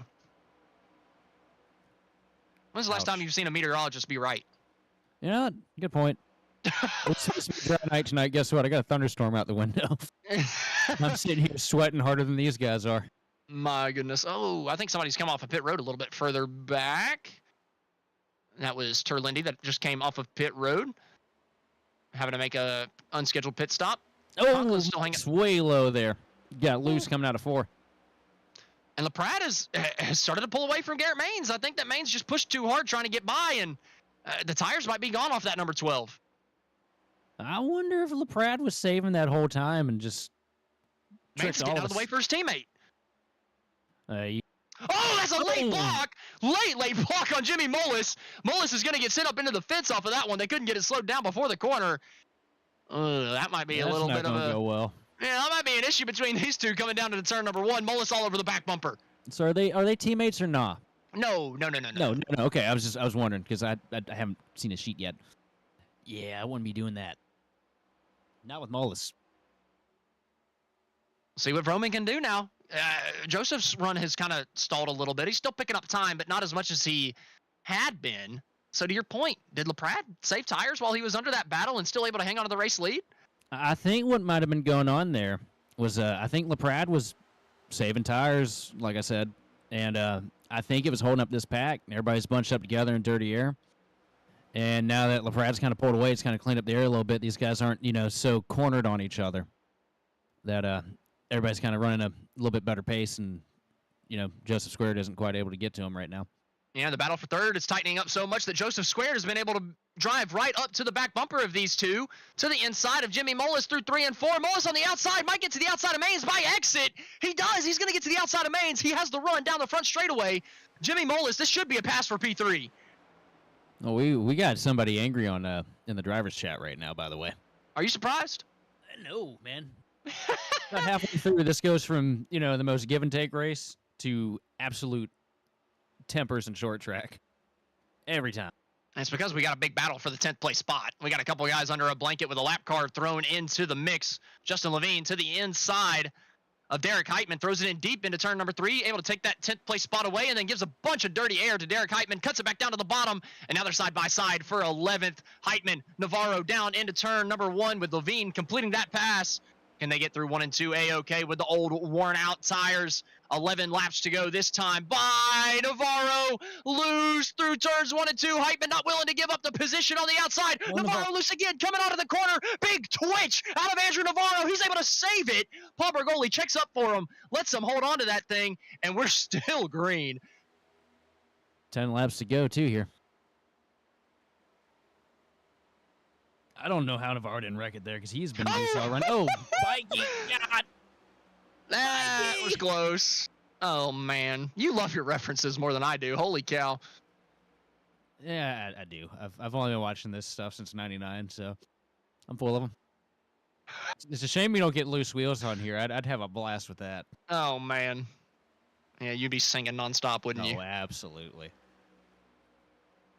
It would typically be mine because I don't. Thank God we don't have loose wheels. I don't think my pit crew would ever get the damn thing tight. You could change the lyrics to you chose a what is it? Do you a smoke bad those? time. No, you chose a bad time to leave me loose wheels, so you could change it to you chose a bad time to bring the caution flag out. Oh, man. That's unfortunate. Oh, man. Oh, they're still wrecked. Oh, sorry, that's the replay. Where's our replay graphic? I was like, what in the world, man? The little I'm not used to just having the little replay thing pop up on the top right out of nowhere. But yeah, that was Hollabaugh in the back bumper of the 84. Logan Powers. Let's see that back. Yeah, I need to figure out exactly what happened on that one. Take us back a corner. Oh, they might have. Oh, it's a really tight coming out of turn 4 between the two. Hollabaugh's trying to get the run and cut down to the bottom side. They might have made a little bit of contact as they were evening out on the flat, and it just got Logan a little sideways. I'm gonna try to get a better view of it. Actually, no. Logan just lost it all on his own on the outside. I mean, it's easy to do, man. What were you, like 50 laps on the tires there? near it. I mean, I can't. That might have been netcode contact again. I don't. It's so weird. It's very strange. Oh, Hollabaugh yeah. starts turning hard left at the same time They were that spotting flies there. that Powers was starting to lose his back end. So I don't know if there was netcode contact between the two. I mean, I wonder if it could have been Arrow that kind of got them Man, both scrolled up there. There ain't no Possibly. arrow in these things. Not Shoot. to mess up the car in front of you. Levine would beg to differ. Well, maybe, there's probably a little bit more in the sim than there is in real life. I'm kind of basing my assumption on that. But Brian LaPrade, well, he had a terrible pit stop, didn't he? Dropping from the race Yeah. lead all the way behind Paul Bergoli. We've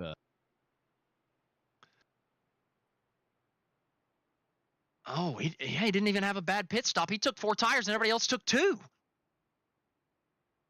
we got Roman out here leading. I just don't know if LaPrade's going to have enough time to come through the pack with everybody taking 2 tires. That's massive. He's just lost a ton of time. I mean, I don't know if he's got a chance. I mean, here's the problem. We have like what one green white checkered in this. Yep. They're going to go into turn 1, and everybody's been sitting here saving.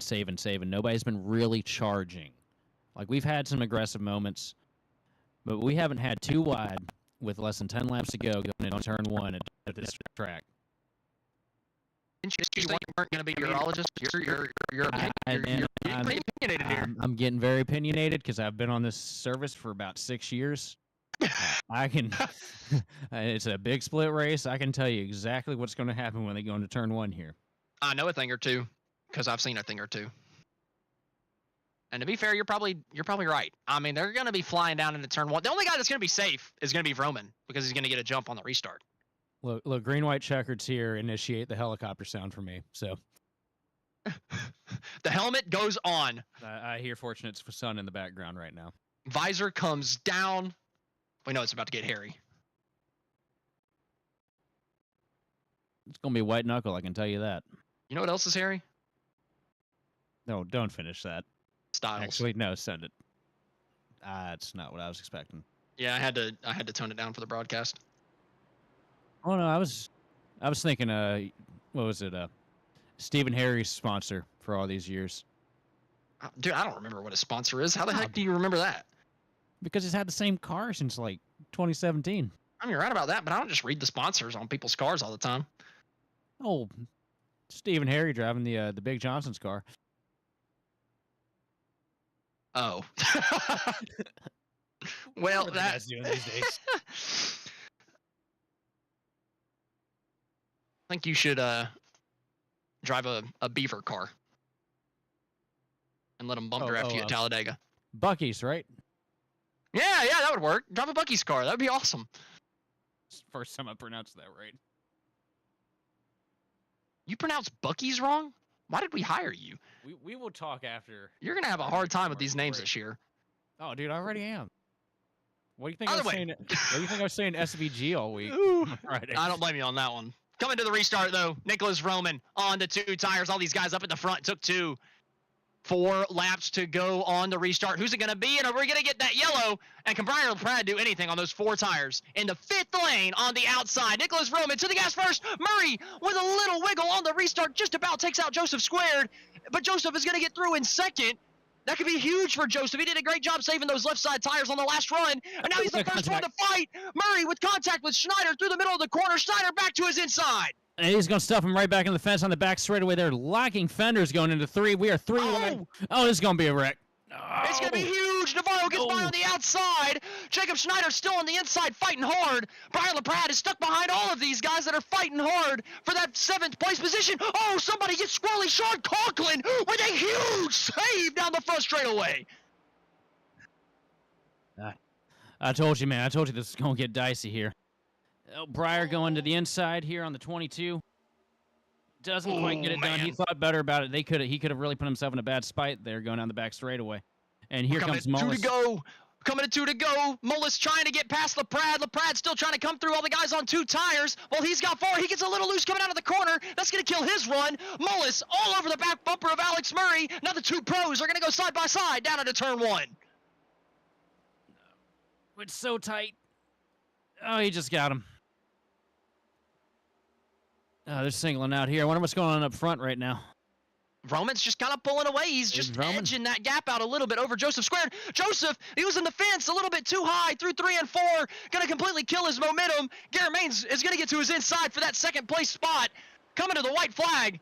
Nicholas Roman trying to get redemption once again for last week. He did it already in the Friday night NIS Open. Trying to make it back to back here in terms of victories. In the 8 car, in the Ryco Performance broadcast, Nicholas Roman with a 2-tire pit stop coming down the back straightaway for the final time tonight. His lead is half a second over Garrett Maines. Coming out of turn number 4, it's going to be Nicholas Roman from the Darlington Raceway to win the Ryco Performance Monday night top split A Open. He was up there all day. He did tremendous work there by Roman. What a race, man. Ooh-wee. And we still got one more. Do we have the beef? Oh, we're not Arby's.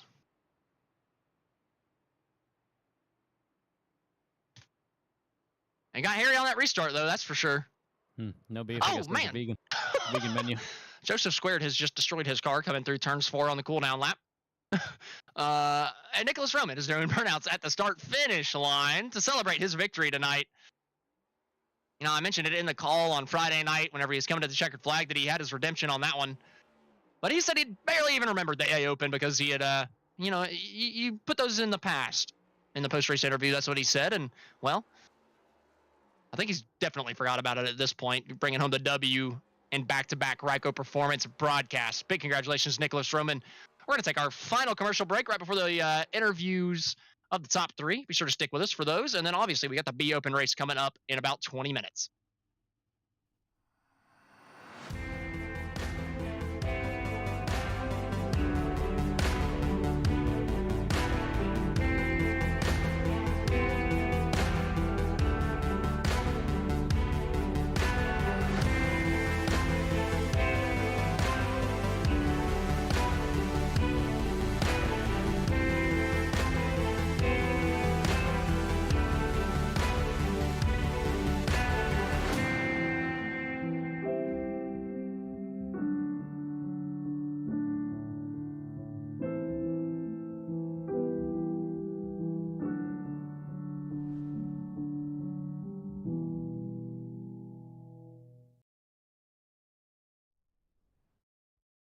Racing isn't easy, but experiencing it is.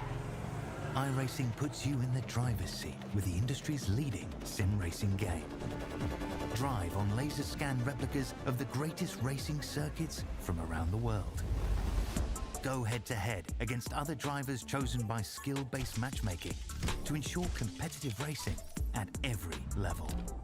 Compete across all your favorite series. In officially licensed cars, engineered to deliver the most accurate driving experience possible.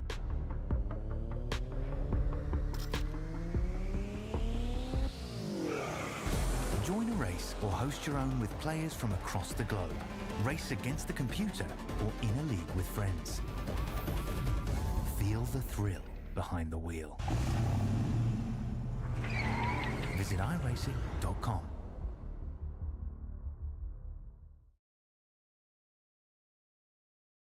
Welcome back to the Ryco Performance Monday Night Top Split, where we just finished up action for the A Open race from the Darlington Raceway. Here's the unofficial results. Nicholas Roman brings it home on top of the podium. Garrett Maines in second, Joseph Squared third, Andrew Navarro fourth, Jimmy Mullis fifth, Jacob Schneider in sixth, Alex Murray seventh, Brian LaPrade with a disappointing eighth, Patrick Gitter in ninth, and Justin Levine rounds out your top 10. Sorry, I was looking away. 11th place was Paul Bergoli. 12th place, you had Mark DiCiani. Sorry about that. And 13th, we had Sean M. Conklin. We had Johan Seminario in 14th. 15th was Brandon Bianchi with maybe a quarter of his right side of his car at the end of that one. Not too sure. 16th place, we had Derek Heitman. Then we had 17th, we had Richard Garcia, followed by Logan Powers, Joshua Watson, and Miller Bonds rounds out your top 20. 21st is gonna be Dustin Johnson, Matt Hollabon 22nd, Trevor Baxter 23rd, Cody Terlindi 24th, Peyton Howell 25th, and Jeremy Sumter rounds out the 26 car field. We're gonna move straight into our top 3 interviews. We've got Joseph Squared on offer for you guys tonight. Joseph, great run for you tonight, coming home in the 3rd place spot. I thought maybe the win would be on the cards with how heavy you saved the tires through that beginning of the last stint. Just kind of walk us through your strategy tonight. We could tell that you intentionally dropped anchor to save tires and that you were coming fast at the end of those runs.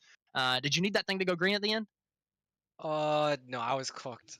It's like, I was trying, yeah, like you said, I was just trying to like drop back and save tires at the start of the run and let them be close together, have the dirty air. I try and have a gap so I can have the clean air, and be fast at the end of the run.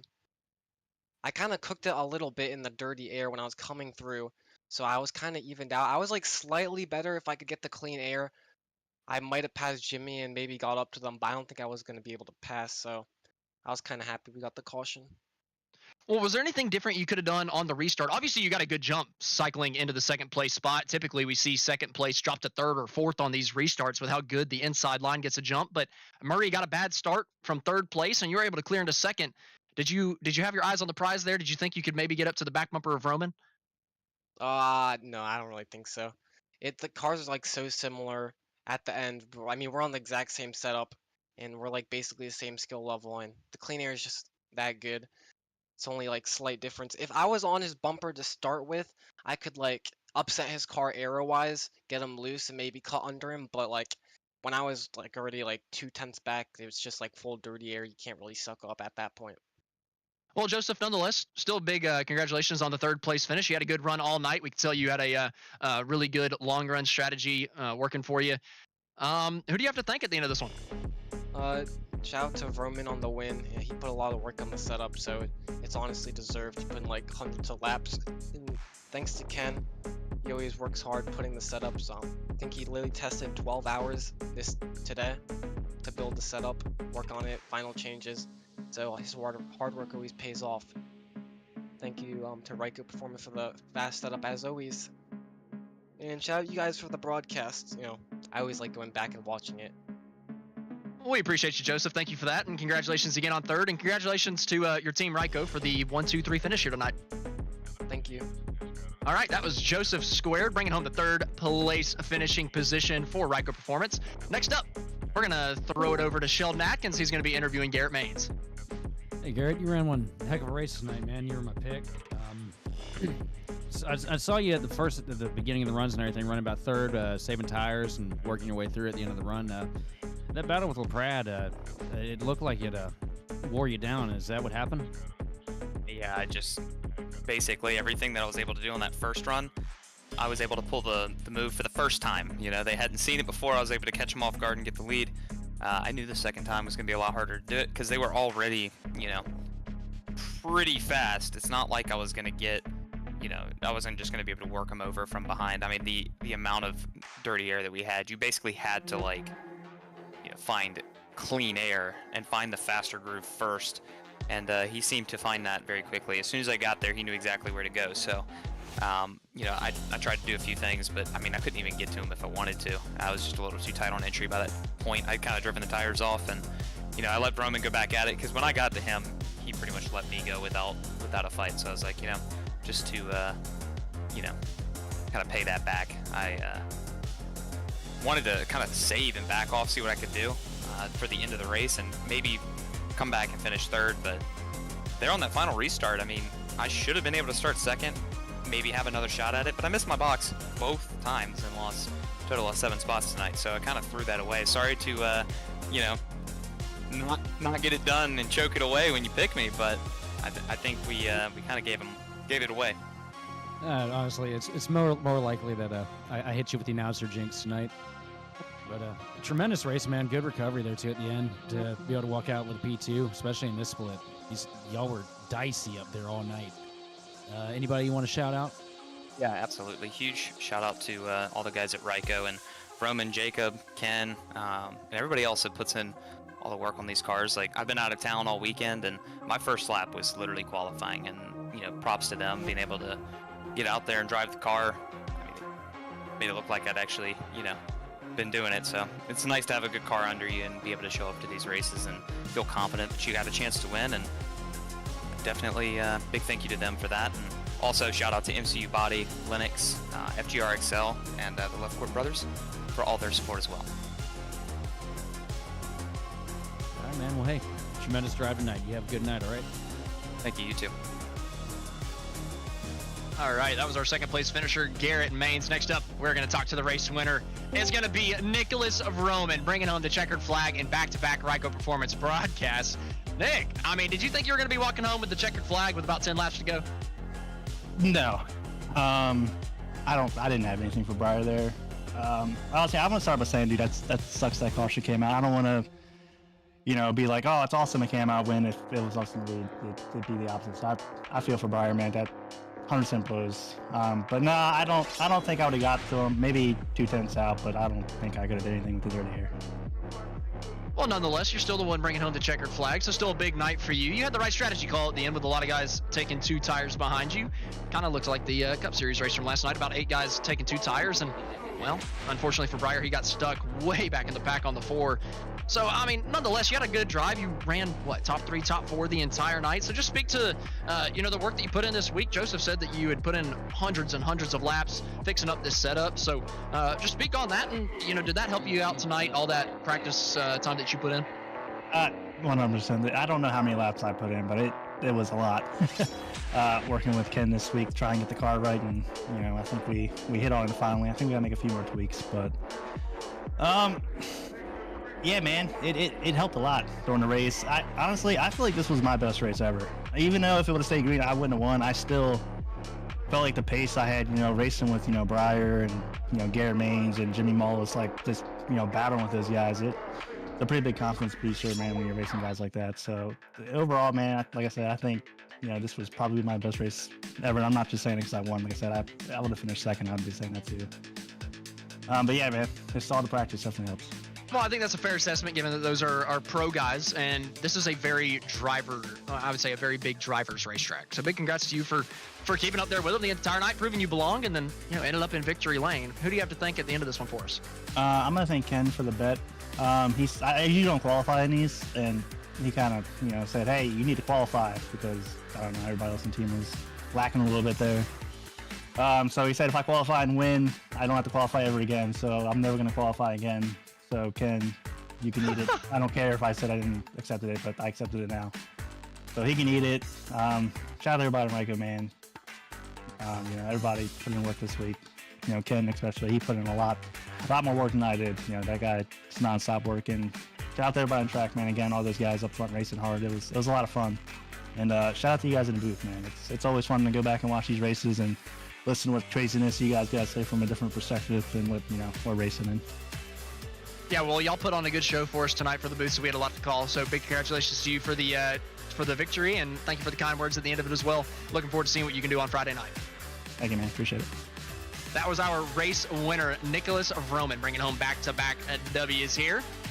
And we still got one more race on offer for you tonight. In about 10 minutes' time, we're going to be right back with some B-Open action. Be sure to stay in the stream. We're going to get everything swapped over, and we're going to be right back in about 10 minutes.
Welcome back to the Darlington Raceway, where the fog has rolled in for the B Open race. Just a few minutes after that A Open, I'm Austin Edstrom, standing alongside Sheldon Atkins and Taylor Burris down in the production booth. Gonna handle all the cameras for you this evening.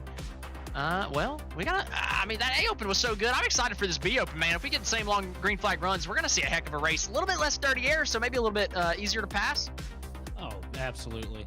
And also, these cars are just absolute driver's cars. With the Cup car, we got all the extra downforce and everything, and they're a little bit easier to drive with the wider tires. These Xfinity cars, it's like driving the old Cup cars around here in a lot of places. This is going to be about who's best on the wheel and who can get to the throttle quickest without looping it. And who can save the tires the most. We can't forget that. It is Darlington after all, so you still got to save tires, but still got to get to the throttle quick and keep that position up.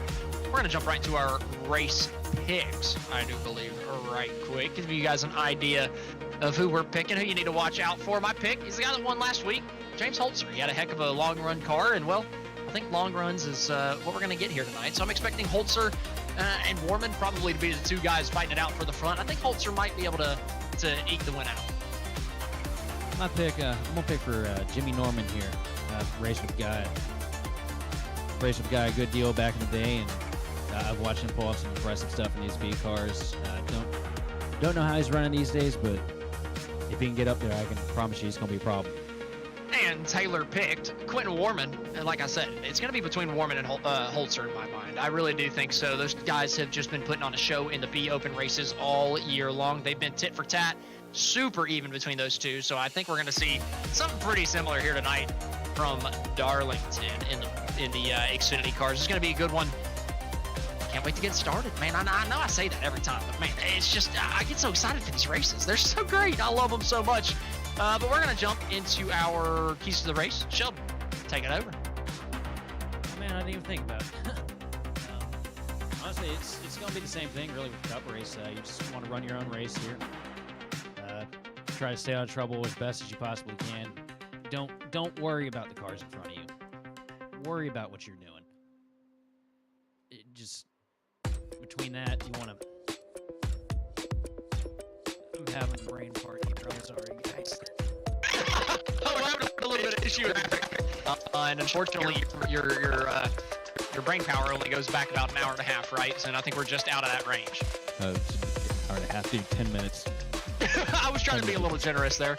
Well, you know what your keys to the race are? Save your daggum tires. That's all you need to know. Let's take that graphic off. You need to save your daggum tires. That's all you need. If you save your tires, you'll be fine. Like you said, you got to make sure that you run your own race. That's the biggest thing at Darlington. You run the racetrack. You don't run the people around you. Until you get down to the end of this thing, especially if we go late caution like we saw in the A Open race, then you race everybody else around you. But for the early going, for the first 80 or so laps of this thing, you're just taking care of those tires. You're making sure that car can get to the end. And this car is not as forgiving as the Cup car whenever you pound the fence. We saw a lot of guys doing it in the Cup car. With the Xfinity car, that's going to be 12.5 seconds. That's going to be 25 seconds. That's going to be a minute and a half of damage. And that's going to ruin your night. So you got to be careful of that all night long here for the Xfinity cars in the Ryco Performance Monday night top split. We've just finished qualifying, so we're going to be able to run through our starting lineup, see who is quickest on one lap pace. Maybe pay attention to that a little bit later if we do get that late restart. Starting up on the pole, that's a little off on the graphic, so I'm going to run you down from the pole. Corey Hines with a 28.600. Brandon Hawk on his outside, starting in second. Jimmy Norman will be starting in the third place spot, with Quentin Warman lining up in fourth. Justin Smith lining up in the fifth place spot, with James Holzer in sixth. Rodrigo Loga in seventh place. Derek Garrison in eighth. Robert Warren lines up in ninth, with Blair Wickett to his outside in 10th. 11th place, we have Brendan Marr. On his outside, we have Daryl Hahn. In 13th place, we have Michael Whitaker. That's a long-standing name in this series. Good to see him still running around here. In 14th place, we have Jonas Balestrini. In 15th place, we have Clinton Ingle, followed by Chris Frost in 16th. Patrick Leroy in 17th. And Dustin Tank rounding out in qualifiers in 18th. In 19th place, we have Dakota Ehrman. And 20th place, we have Jared Mogard. 21st is going to be Ricky Udding. 22nd, Joe Dutch. 23rd will be Brandon Schaffer, with Eric Garrison lining up to his outside in 24th.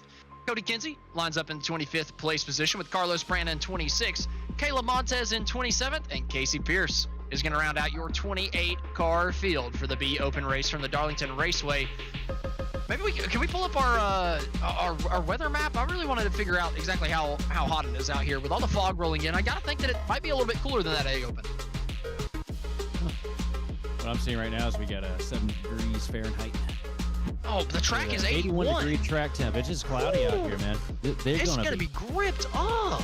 Yeah, they're gonna be flying tonight. You don't typically say that for the Darlington Raceway, but if the track temp's 81, you still gotta save tires, right? This track is gonna eat up your tires if you don't. But we might be seeing pushing them a little bit harder than we had originally thought. You're gonna be watching guys burning that right rear off like nobody's business tonight.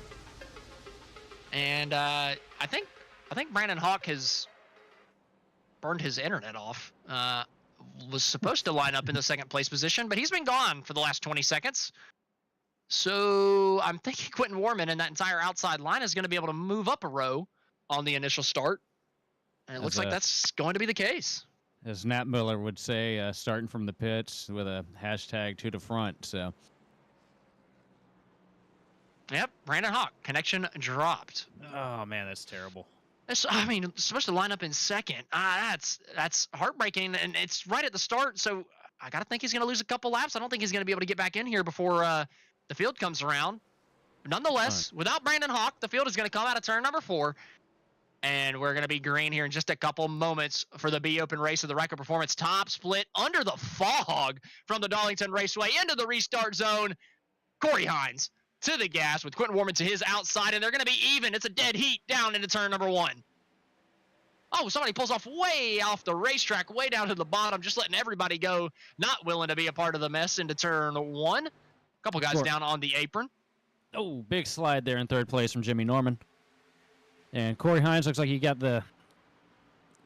clear on Quentin Warman there in second. Bear with me, the hamster has fallen off the wheel. Still a couple of battles further back. Almost looked like a 3-wide battle for a moment. A couple guys fanning out, but they cycle it down to 2 wide before we get down into turns 1 and 2. A little bit further up the racetrack, there was a battle for a moment between Justin Smith and Blair Wickett. Blair could not get off of the bottom of the corner coming out of turn number 2. And now he's under fire from Daryl Hahn entering turn number 3. He's not able to get the move done either. Wickett was able to drive it in deep. Oh, we got a spinner. Spinner further back, able to save it on the apron of the racetrack. Couldn't quite tell who that was. Orange car way, way, way back at the back of the pack now. Good save, but we end up staying green. It was Patrick Leroy way in the back that got crazy sideways. We also had looked like Rodrigo Loga knocked down the fence in 3 and 4-2 when that spin happened. Ooh, 2 cars going for the same bit of real estate on the bottom of the racetrack in turn 3. Great save there from Leroy, making sure that he hung on to that bright orange car. Matching our GridVision colors here tonight. It's not like that from Leroy. Probably wasn't intentional, but I like it anyway. It's hard to see, man. I don't know how you're picking that stuff out right now. Well, it's pretty hard to miss that orange car, even in the fog. Yeah, I know. I feel like we're racing to a rain caution. It looks like it. It looks like it. I don't know if I've ever seen an official race have this much fog. I mean, I can barely even see the cell phone tower outside of turn number 2 whenever we're entering 3. That happened to me once, a night race that we ran at Daytona. It was pretty bad. I couldn't imagine a pack race like this. Yeah, the big one happened. Half of us didn't notice it in the second pack until we were in it. Oh, no. Well, that's Daytona for you. Yeah. James Holzer in the 4th place spot behind Quentin Warman. And again, it's about tire saving. A couple of these guys really committed to the bottom side of the racetrack in 3 and 4, and I think that's the place you want to be. I think that's where you can save the tires the most. But the guys in 1st and 2nd, Corey Hines, Jimmy Norman, already up the racetrack on that side of the oval. Yeah, it looks like he's got a good little hot rod under him this week.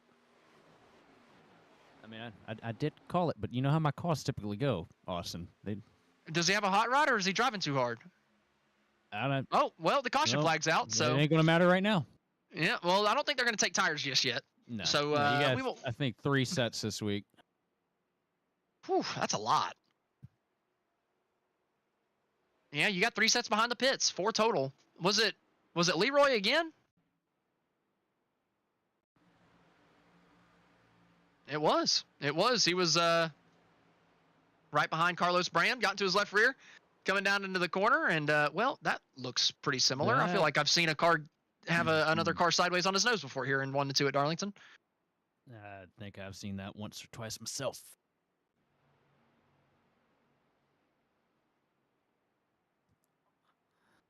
When you're talking about throwbacks, I don't think that's a General Lee throwback, is it? Oh, God bless. Well, it could be. I mean, it's the Dayglow orange, but We are in South Carolina. Oh, I can't wait to call this race with Brian Britt tomorrow for the Champion Power Equipment Truck Series. I'm gonna be oh, man. South Carolina in the entire thing. I might have to show up just to roast him too. Oh man, we're gonna make him quit. There's a Ooh, I like that oh, one. look at that. Is that Who an is old that? Junebug throwback there? There's that pretty yellow paint scheme. That's I like it. It's Eric Garrison. That's a hot Menards car. I like it. Typically I don't like the Menards schemes, but that one I like it. It's pretty good. Look at that course throwback. Man, we got way better throwbacks tonight. Oh man. For this race instead of the A Open. The A Open just had like 1 or 2. Yeah, look This at is it's Chad pretty Lowe nice. throwback right there. That's pretty Oh, neat. that's epic, That man. is- I had a die cast of that. Oh, I love seeing a couple of these guys really going all out with it. Yeah, the painters in the B series are pretty phenomenal.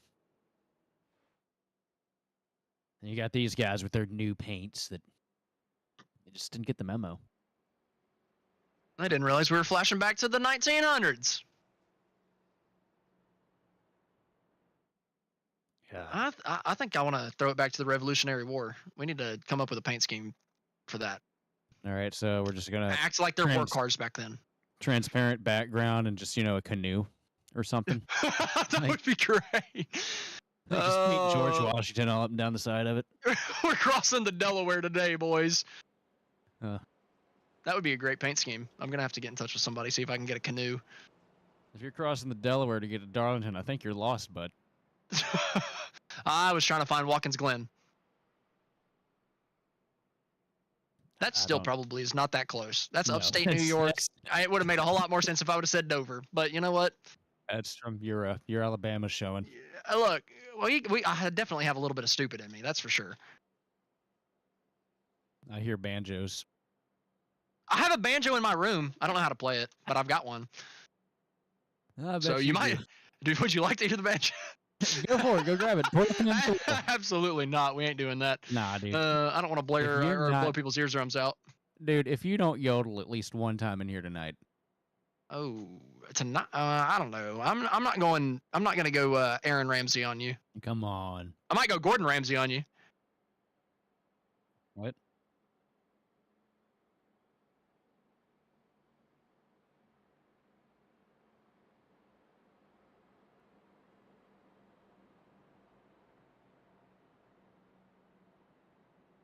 Yeah, look at all those look at all the junior shirts in the grandstands tonight. What? I see a lot of Budweiser red. Oh man, I do miss the days of identifiable paint schemes. It was a lot better whenever one guy would run the same sponsor all year long. Obviously, not really possible nowadays. Yeah, I get why the modern announcers aren't too thrilled with how it is.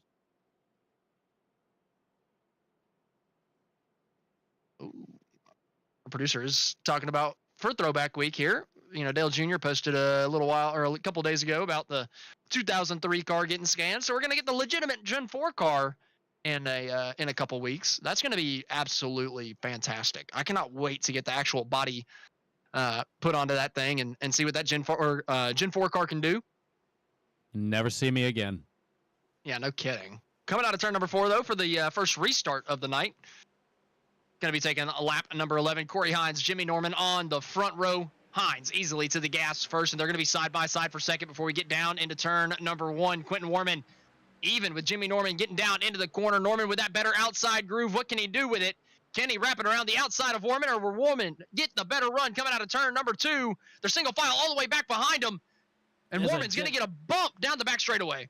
It was a dead heat down the back straightaway until he got that bump from behind. They're going to ride off side by side here into 3 and 4, and Norman's going to get the spot from him and come down and throw a little bit of air at him. It's not going to do a whole lot for him in this car, but hey, got the pass done.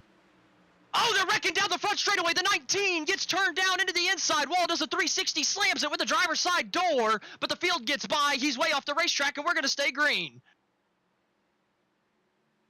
I don't know how that wasn't a caution. Michael Whitaker getting turned down the front straightaway. And that was just Robert Warren's. Oh, man, that looked just like Kyle Busch on Chase Elliott about 4 years ago during the COVID season. I mean, he cleared himself into a hole that was, well, not really there. And Whitaker was on the short end of that one, just got completely taken out down the straightaway. Thanks for reminding all the Chase Elliott fans of why they shouldn't like Kyle Busch.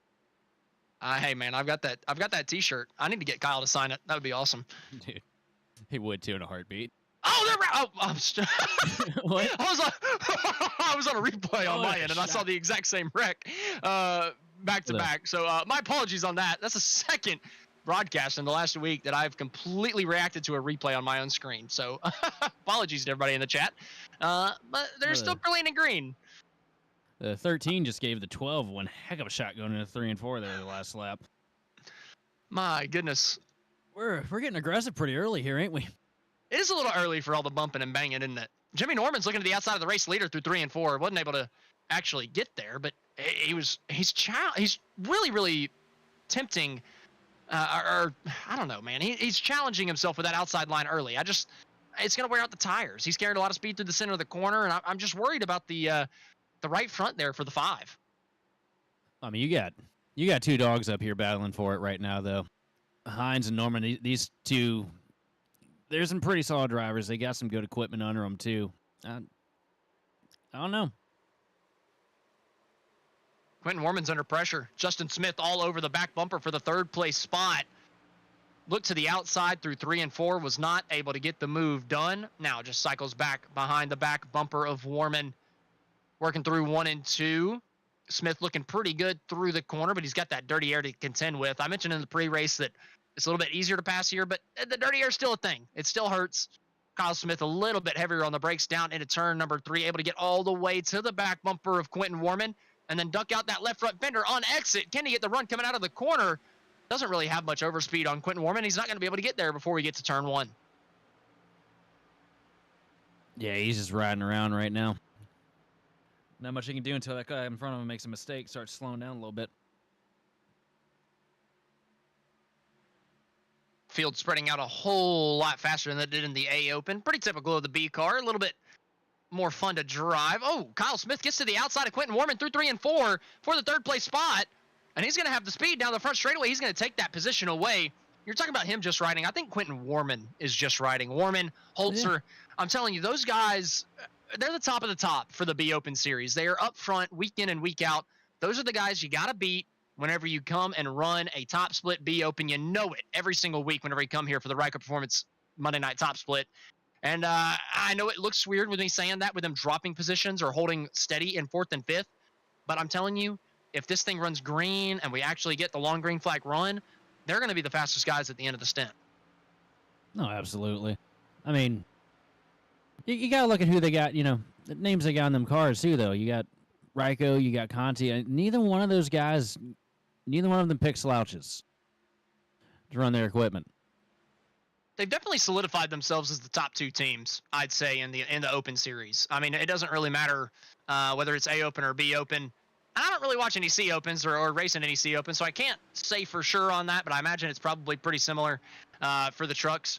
But in the top 2 series, man, it's Ryco and it's Team Conti, and they're fighting each other week in and week out.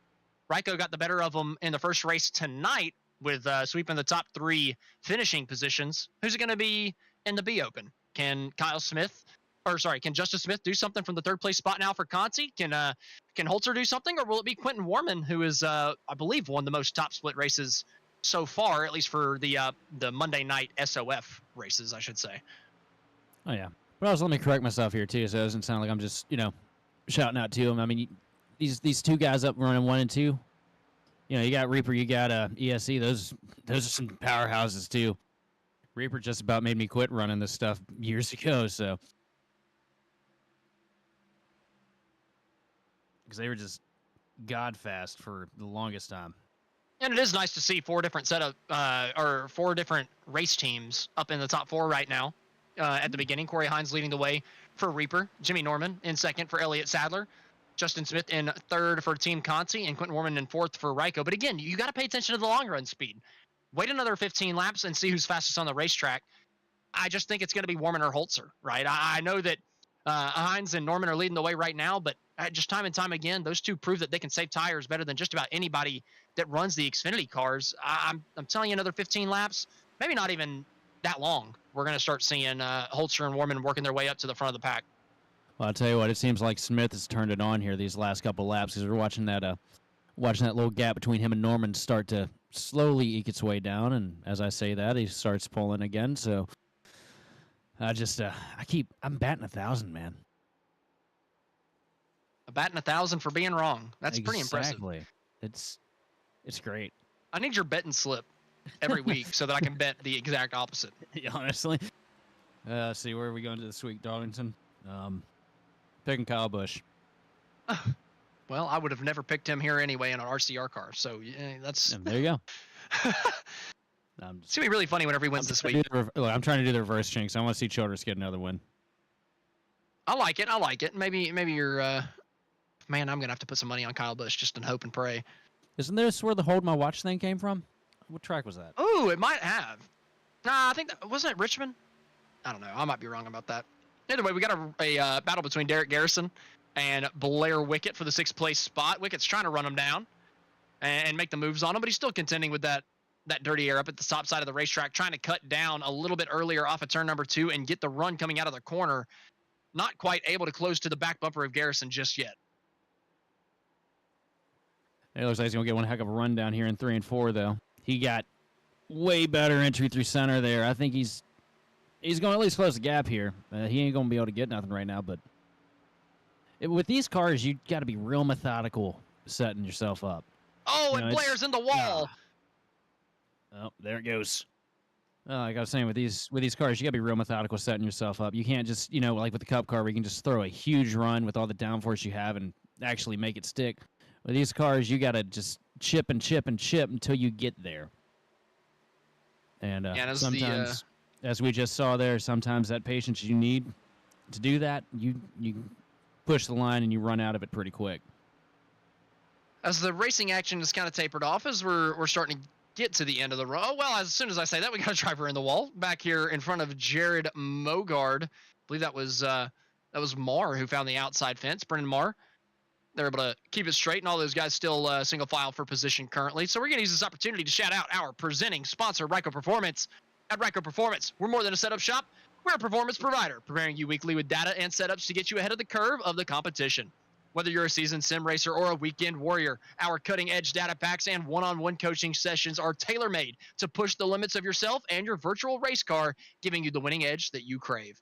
Why should you choose Ryco? Well, we have expert craftsmanship by a team of seasoned builders, cutting-edge performance enhancements tailored to your vehicle, and unrivaled coaching and reliability to handle the most demanding circuits on the iRacing platform. For more information, visit us at ryco-motorsports.com, where we build champions and deliver results. Big thank you to Ryco Performance for putting on the Ryco Performance Monday Night Top Split action week in and week out. Looking at Quentin Warman here, repping those Ryco colors on the front of his hood and working his way up, trying to get up to the back bumper of the front 3 leaders. No, what's real crazy is back a lap and a half ago, these top 3 guys all ran identical lap times. And right now, we got contact with a lap car. The 01 of Corey Hines just got right into the side of the 20 of Joe Dutch. Looks like he kept done run, but those lap cars, they can really be a problem here because there is nowhere for you to go to get by them. Absolutely isn't. He did a good job, though, getting out of the gas a little bit early, coming down into turn number 1. But because of that slow up through 1 and 2 for the guys behind, that's going to open the door for Justin Smith for the 2nd place spot. Jimmy Norman's not willing to let it go, though. Still ripping around the outside. He's going to have to give way. Justin Smith pushes himself up to the 2nd place spot. Now he's got to contend with that lap car. Right now, Corey Hines and Justin Smith running absolutely identical. I think you're right. I think Justin Smith saved enough tire there on that first run. I think he's going to be hauling here on the late half of it. Lap car getting out of his way so he can have a clean entry into 3. It's crazy how that lap car always fight the heck out of the leader, then just absolutely roll over everybody else. Drives you nuts if you're leading. And Dutch ran back on the racetrack in front of Quentin Warman and then used kind of all 3 lanes in the middle of the corner. Warman had to check up for him a little bit, and now he's stuck in the tire tracks of Joe Dutch, trying to work his way through. Him and Holzer both trying to get up to the battle for second, starting to close in the gap to that Elliott Sadler eSports car. Oh, somebody in the wall further back. Was that Brendan Marr that found the fence out of turn number 2? I'm getting a look back at it myself. It looks like he gets a little loose coming out of turn number 2, overcorrects it to the right, and he did tag the wall, but it wasn't very heavy. So he should be A-okay to continue racing. Quentin Warman has still not been able to get past Joe Dutch here. Trying to lap that lap car still, but he's just not been able to find the way past. Yeah, Dutch, coming from somebody that runs this series, Dutch can really get in front of you and hold you up for a while. I've had a few experiences with him. He actually has finally gotten by him. Now it's up to Holzer to follow him through as well before we get down into turn number 1. Dutch gives the inside to Holzer entering, but was just a little bit too far back to actually do anything. Still looking at Tanner Marr. Now back a little bit further back in the pack for a 2-wide battle.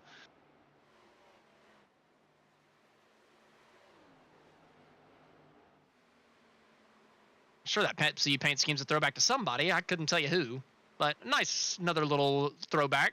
I imagine. That's not that doesn't look anything like it would be something modeled off of a present paint scheme. That Oh, slideways out of 4.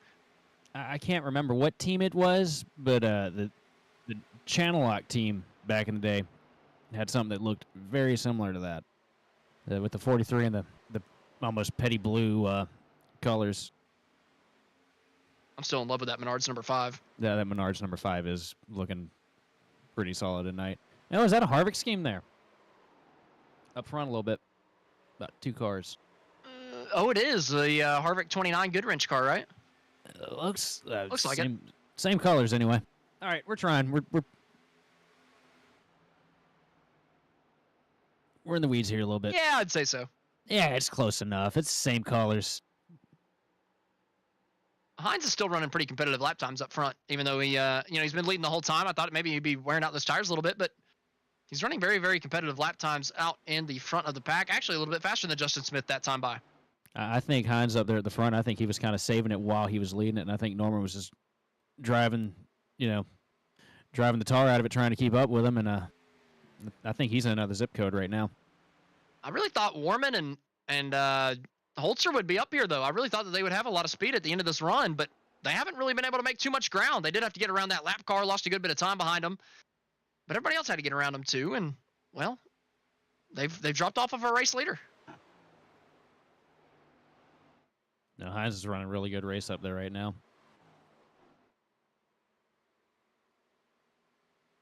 We are getting closer to green flag pit stops. So we're going to use this opportunity to take our first commercial break of the evening. We'll be sure to be back by the time that our leaders hit pit road.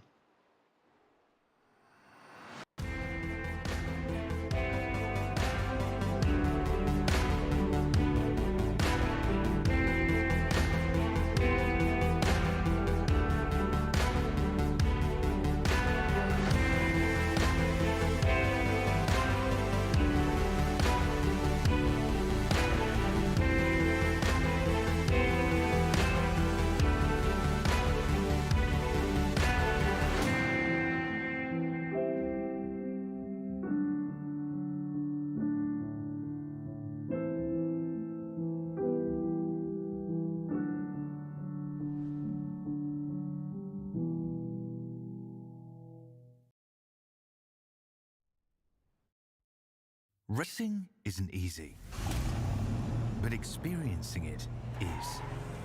iRacing puts you in the driver's seat with the industry's leading sim racing game.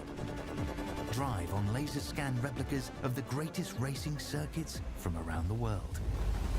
Go head-to-head against other drivers chosen by skill-based matchmaking to ensure competitive racing at every level. Compete across all your favorite series. in officially licensed cars engineered to deliver the most accurate driving experience possible.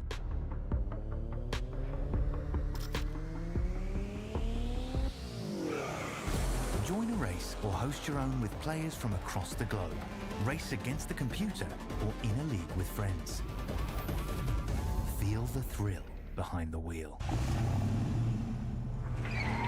Visit iRacing.com.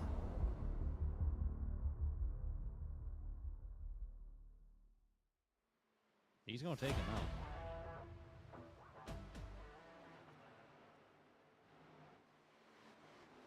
Welcome back to Ryco Performance. This is Monday night. Top split on the grid from the Darlington Raceway. The sun's starting to come out in 1 and 2, so the track might start heating up here pretty soon. We might start seeing a little bit more tire wear.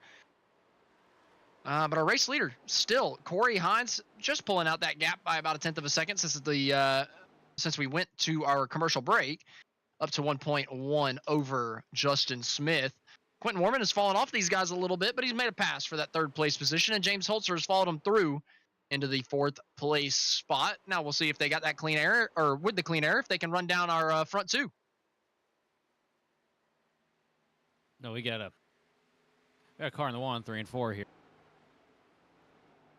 The 20. He doesn't look like he's having that great of a day.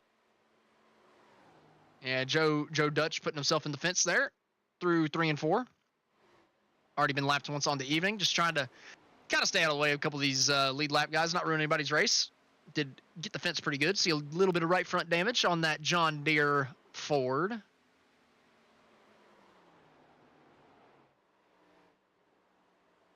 Gotta think pit stops are pretty close, don't you, Sheldon? Oh, yeah, we're getting close to it. Maybe around halfway right now. These guys will probably be ducking in within the next 5 to 10 laps. You're probably going to have some guys try to come in and undercut it because tires mean everything here, but some guys will probably stay out late. You did. Would you cut or would you try the last one in? I try to like right in the middle. But most times, like especially here at Darlington, I would want to be kind of last guy in because you're going to get guys coming out here on new tires. They're going to be blown by these guys on old tires. And 9 times out of 10, that combination doesn't work out well for a long run. Yeah, 1 lap of difference on the tires, 2 laps of difference on the tires after coming in and on the overcut can be massive coming to the end of this thing, right? You're just going to be a little bit faster than everybody for the rest of the race, and that can be very beneficial. Now you're going to lose a little bit of time on the undercut, obviously. Well, a good bit of time, right? We got a good bit of tire fall off.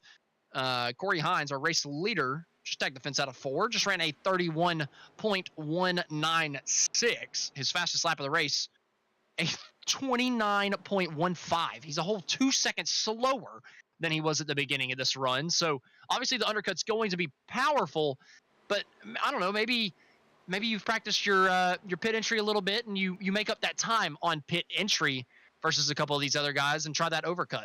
That right there, that's going to be the snake to bite a lot of people this week, because the pit entry here is just about one of the hardest things to do. You got that pit road there on that flat, way down, angled away from the corner almost. It feels like you're driving into the parking lot instead of actually coming into pit road. It is so hard to get done. I don't even know if there's a right way to do it. I mean, at least I don't think I found it. I found it once or twice. But, by accident? Yeah. Let's find some nut once, But one of the biggest problems too here is when you got these guys flying around on fresh tires, you got a lot of guys staying out at the same time, and that's normally the recipe for a caution or two. So me personally, back to the when would you pit strategy, I typically try to stay out a little bit later here, just in case, because it's like clockwork. You come in, get 4 fresh tires, you pull out of your box, your lap down, boom, yellow. And if you're one of the top 5 guys, you're probably only basing your decision off of the other guys in this little group, right? 6th place is 4.9 seconds back from the race leader. 7th place, 8.5. So you're really just worrying about the top 5. If you're in the top 5, I would say, on the pit strategy. I don't think that you would come down to cover off somebody in 6th, somebody in 7th, definitely, with that being that big of a gap. So I really think it's just these front 5 guys playing a little bit of a game of chicken right now. Corey Hines, Justin Smith, Quentin Warman, James Holzer, Jimmy Norman. I know you absolutely in this car especially you don't really care what 10th on back is doing as far as strategy goes because it really doesn't feel like you ever see those guys if you're running up front.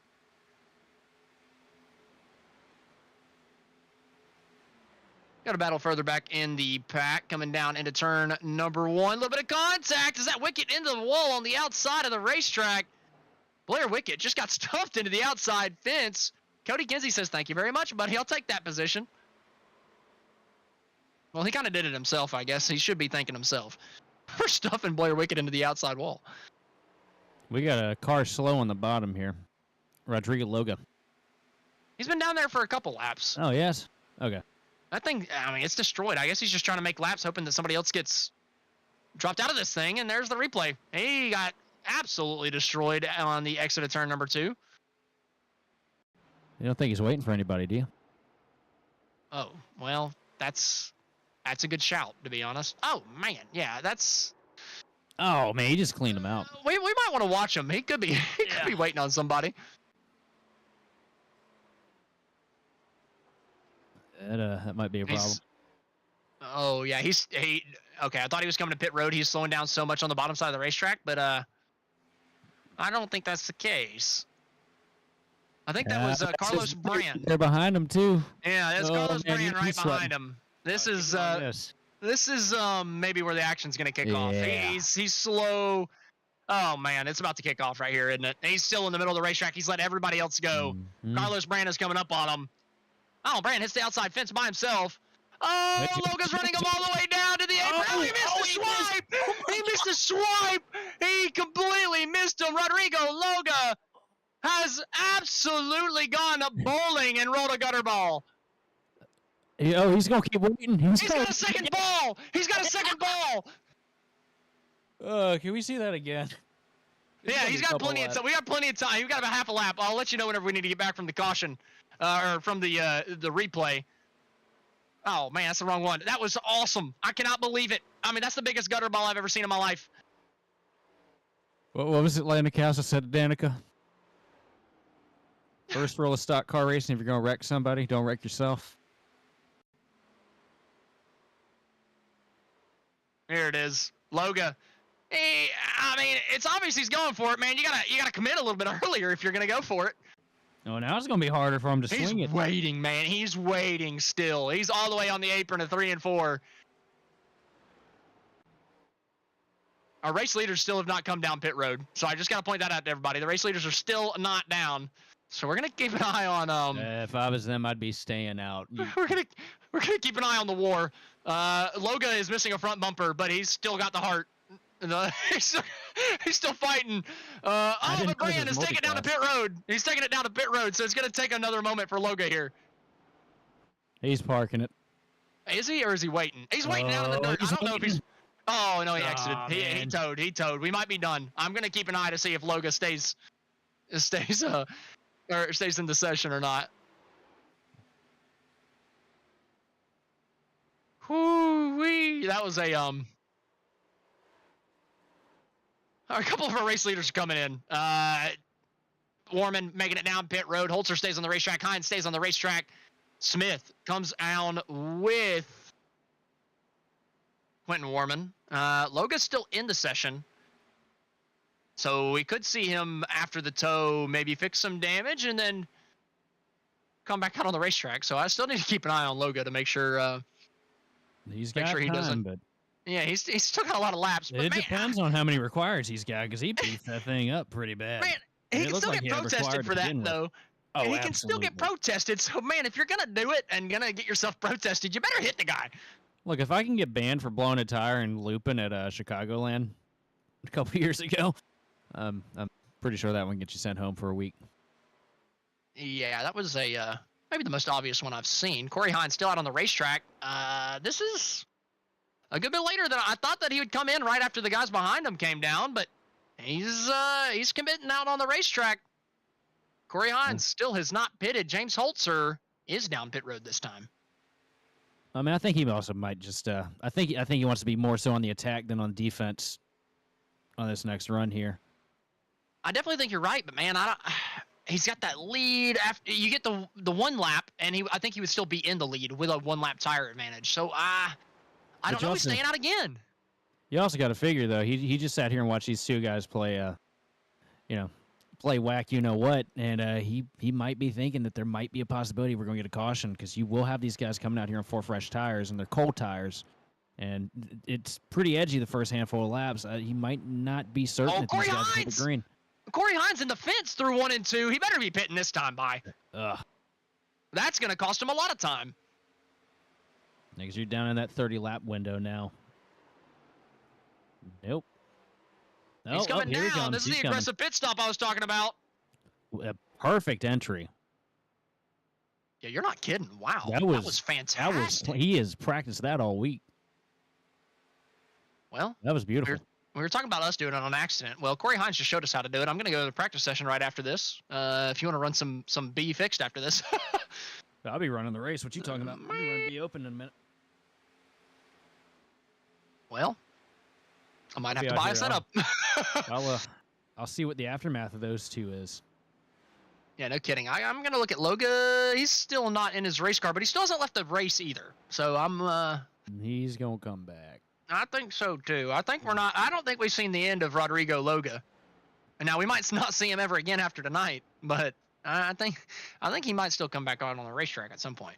Looks like Gotta pay attention to Corey Hines though. Is he gonna come out with the race lead? I don't think so. No, he's not. He spent so much time out there. He's gonna have a little bit of a hole to dig out. Oh, he's not even close. Oh, he's not even close. He just he cost himself there. He stayed out too long, man. I said he was 2 seconds a lap slower than his fastest lap time. Let's see what he was running at the very end of that run. His last lap before he pitted 2.5 seconds slower than what Quentin Warman can run right now. And this is a shorter stint. I really think he was banking on a caution, and I think it bit him. I do too. Dude, now don't get me wrong. He's got a good advantage now on tires, right? The exact lap Warman pitted was 60. The lap that Corey Hines pitted. I mean, it's not over now either. Excuse me. If we get a caution here the next 4 or 5 laps, he's going to come out smelling like a rose. Corey Hines pitted on 61. Quentin Warman pitted on 57. So he's got 4 lap fresher tires. That's massive. But is it massive enough to make up a 5.5 second gap? No. It ain't not this late in the race. I don't think you're going to be able to come out of that hole. I mean, you can put me wrong. You know, I am batting 1,000, but. Well, I'm on the same boat as you right now. I think he waited too late. I mean, we'll have to keep up with it, but he's going to be perfect every lap. We need to pay attention to him right now because he's got Derek Garrison in front of him who pitted a little bit earlier. He's got to make quick work of Garrison, and it sucks because it's just 26 laps to go, man. This is the shorter stint. You can't be throwing your advantage away like that. He's looking to the inside of Garrison, down the back straightaway, side drafting, trying to get as much as he can into 3. Corey Hines trying to make up everything he can, but Garrison's not willing to give up the spot. Oh, Garrison's never an easy pass, I can tell you that. Oh, it's tight on the turn number 4. He let him go. He gave it to him. Oh, man, Corey Hines. And now he did pick up time. I got to point out, he picked up time on Quentin Warman over the last over the last lap and made a pass. So still impressive. He ran 0.2 faster than Quentin Warman the last time by. Now in clean air, can he make that 0.5? Can he make it anything significant to actually run down these guys? It doesn't look like he's getting much on Norman right now, but well, as he's in the clean air and running these guys down, we're going to use this opportunity as he closes that gap to take our second and final commercial break of the racing action tonight. Be sure to stick with us. We're going to have all the action to the checkered flag whenever we come back.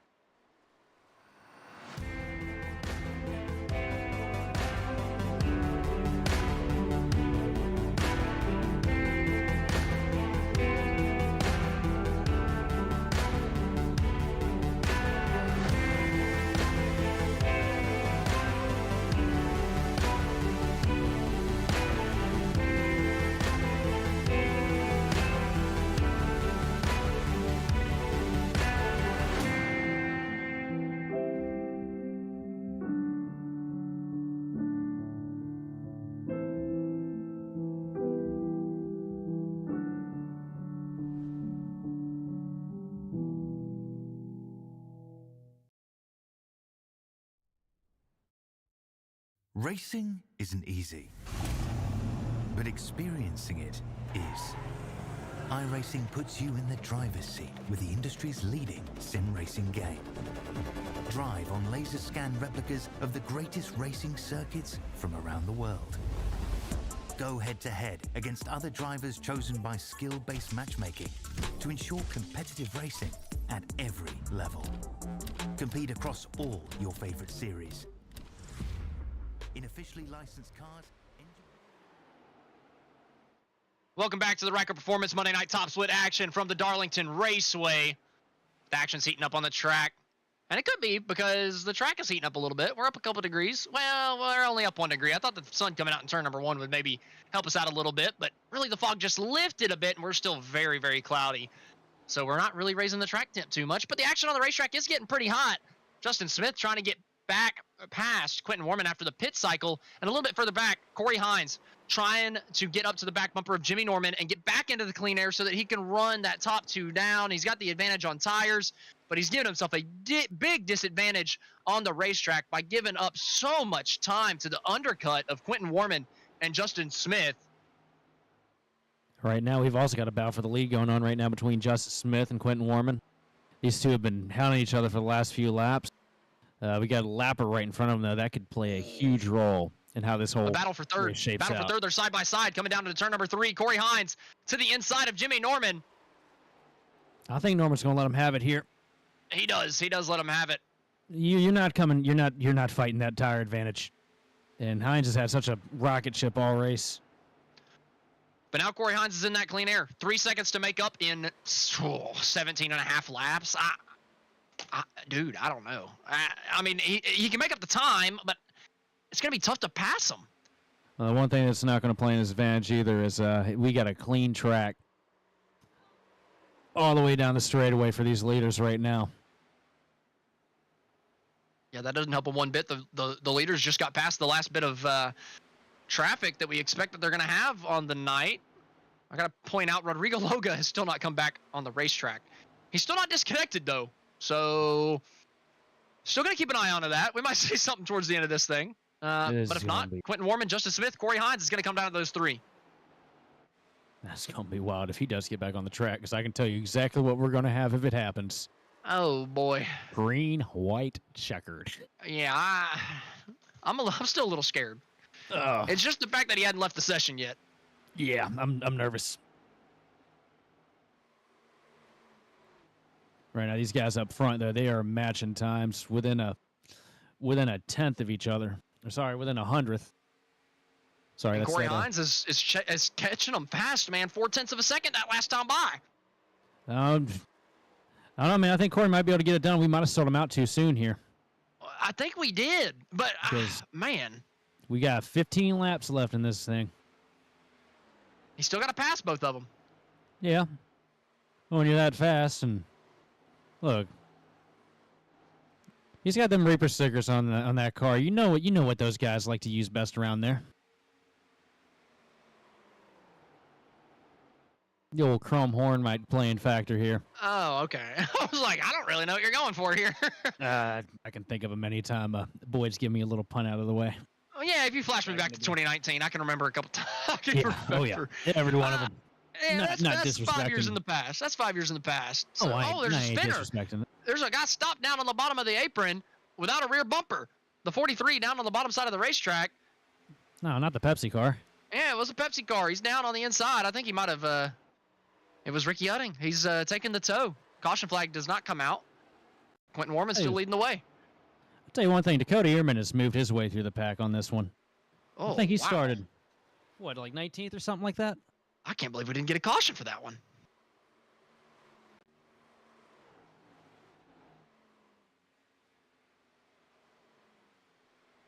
Corey Hines getting past the last lap car between him and the leaders. Coming to 12 laps to go. I think we did sell him a little bit short. He's got the tire advantage. He's got a big enough tire advantage to continue to run 0.3 of a second faster than our 2 leaders. I got a good feeling that we definitely sold him out. He is hauling right now. Oh, but he's found the fence. He's found the fence. That's going to cost him some time. through 1 and 2, just trying a little bit too hard. Man, he's got the 0.3 of a second advantage with 12 laps to go. I'm kind of reversing how I was acting earlier with just being distraught about it. Now I'm like, man, you got this thing in the bag, just don't throw it away. Is regroup, get them tires cooled down, get back looking out your window and figure out what you need to do. He just calm down. You got it, man. Quentin Warman all the way up by the wall through 1 and 2. Justin Smith followed him through. Oh, well, we got a lap car on the wall right in front of the leaders. Oh, that checked up Warman big time. Yeah, Look at check him Smith up. close to the back bumper to the inside of Quentin Warman into turn number 3. That's what Corey Hines wants to see. Quentin Warman trying to close the door on Justin Smith out of 4. He's going to be able to do it. They got one more lap car. Joe Dutch right in front of him. Dutch was pretty hard for the race leaders to pass last time that they had to lap him. Getting ready to do it a second time, but he pulls way off the racetrack, all the way down to the inside. Gonna let the leaders race it out. Almost up in the wall there out of 2. Oh, what can Corey Hines do? Is he gonna be able to make the move on Kyle Smith and have enough time to make another move on Quentin Warman? Coming to 9 laps to go, this time by. Right now, what he needs to do is get on the back end of Smith, get in his head a little bit, get him to move, get him to try and get that leader of Warman out of the way. That's going to be your best bet. Try to force them into a 3 wide if you can. Or 2 wide, sorry. Oh, you say that, but he's going to look to the inside. Bottom. He's there. He's to the inside. You ain't fighting that advantage. He's going to try. He's still wrapping it around the outside. Kyle Smith not willing to give way. But on the exit, Corey Hines gets the better run, and he's going to take P2 away. 8 laps to go. What can Quentin Warman do? I got to think he's a sitting duck. Oh, it's the last person I'd want to be right now is Warman. But the first thing that he's probably praying for right now is a yellow. That might be the one thing that can save him. But he doesn't have much time. Maybe just one more lap in the race lead. Oh, yeah, Hines is going to get one huge run down out of 4 here. What does Warman do? Coming down the front straightaway. There he comes. It looks like he's going to give him a little shot into 1. He's going to back off here, try to build a run. I think he's going to get under him here on exit. Oh, he slides up. I need to stop thinking.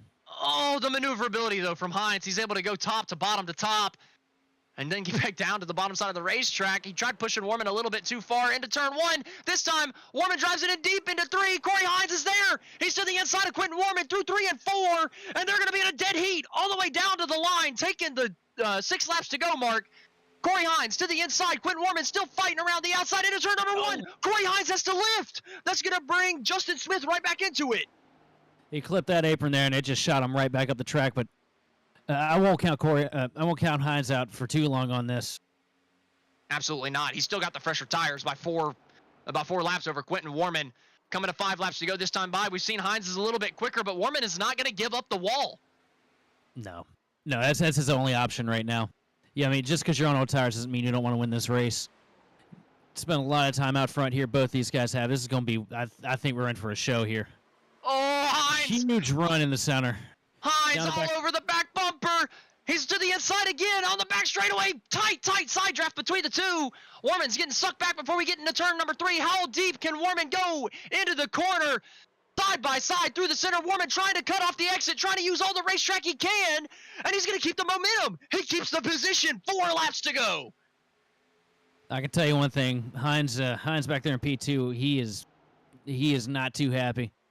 You get this late and you start getting pinched like that, you stop being patient after a little while. And I think you're about to see that come out. He's got a better run this time. Oh, I think he's going to get him here to 3. Better run from Hines down to the inside of turn 3 and 4. Can Warman do what he's done the last few times that Hines has gotten down there? Pinch him down to the bottom side of the racetrack. They're going to be side by side. Just about a dead heat. Oh, they touch. Coming down the start-finish line. 3 laps to go this time by Quentin Warman. Not willing to give up the top. Corey Hines has to lift one more time into turn 1. Now be looking for a bonsai move out of Hines here as we go into 3. Because laps running out, man. These tires are starting to heat up. That advantage is going to start evaporating here soon enough. You want to get this over with as soon as possible. He put the bumper to him. He's trying. Coming to 2 laps to go this time by Quentin Warman. Cutting off the exit so that Hines can't quite get down to the bottom. And Hines is just going to have to settle in behind one more time. 2 laps to go. Can he get the run coming out of 2? And can he complete the pass in 3? I said I think he can do it, but I don't know now, man. He's all over him. He's going to give him the bumper coming out, too, here. He's going to get him loose. Popped up out of the groove. Not much of a run, though. They're still dead even on pace. And he's trying to get that momentum up off the top. Oh, they touch again. Oh, that might have cost him, though. He could have gotten to the outside, but instead, with the white flag waving, Quentin Warman is still in the race lead, and he's in the best position. Corey Hines has the better tires. Can Corey Hines get the run? This time, coming out of turn number 2 on Quentin Warman, looking kind of high, then ducking it back down to the low side as Warman gets a little tight. Corey Hines with one last run down the back straightaway on Quentin Warman. Who's it going to be coming out of 3 and 4 this time? What can Warman do on the outside? Can he hold the advantage? Or will it be Corey Hines on the new tires? They're going to be side by side to the line. It's going to be a dead heat between the two. I think it's Corey Hines. Hines got it. Hines got it. Hines, 0.000. Oh, my word, Corey Hines. What a finish. What a race. What a battle. I'm so glad we're away from Kansas. Don't you love Darlington, man? What? I cannot believe it. A dead heat to the line, a tie in iRacing scoring, and it goes to Corey Hines by a fingernail in the Ryco Performance Monday Night Top Split. I gotta be honest, the B Open was kind of tame, kind of lame throughout the entire thing, but the finish made up for all of it. That looked exactly like I think the margin to victory was the exact same that they had last night in the Cup race. Oh dude. my word! Oh my! I can't believe it. I cannot believe what we just saw. Corey Hines with the. I mean, I thought the tires were gone enough to where he wasn't going to be able to get by, and to be fair, he couldn't get by. He never cleared Warman, but he beat him to the line on the last lap. And it's going to be your winner from the Darlington Raceway. We've got to catch a replay coming out of turn 4. But let's throw some love here to Warman, because the fact that he was able to hold off that many charges from Hines for that many laps in a row and still be close enough to potentially win that thing coming out of the last turn, that is talent. Can we get this like paused on the line? Like, can we get the replay camera somehow on the start finish line? Like, there's got to be something we can see to see just how close this was. I don't know if we've got another camera angle if we can at the start finish line. This is an unbelievable dead heat. I gotta see exactly what it looked like as they crossed the start finish line. I mean, I've never seen a tighter finish at somewhere that's not a super speedway. We're working for that view for you guys. We don't have the exact camera preloaded. It's not in the camera pack, so we're gonna get that camera view so we can see exactly how close it was between these two as they hit the stripe. And I'm telling you right now, it was ridiculous. We're gonna go on the rear chase cam here of Corey Hines and just inch it forward. Just see exactly what happened. Oh, that's fast. That's fast motion. I guarantee you that does not help. But we're going to get this look at Corey Hines coming to the line. We're going to get it, boys. I promise you. I promise you we're going to get it. We got to see exactly what was in it between Quentin Warman and Corey Hines at the line.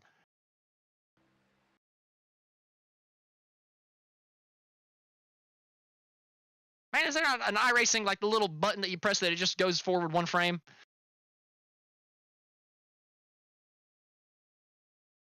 Oh, man.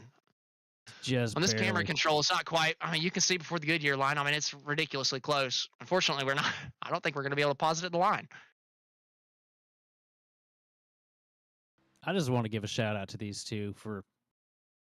That's what racing's about right there. The two of them came out of that corner. They were dead even. They could have shoved each other into the wall or spun each other out. They bumped a little bit, but they let each other live to finish that one off. That was awesome.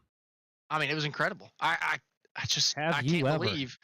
Not on iRacing and not at Darlington. I mean, what in the world?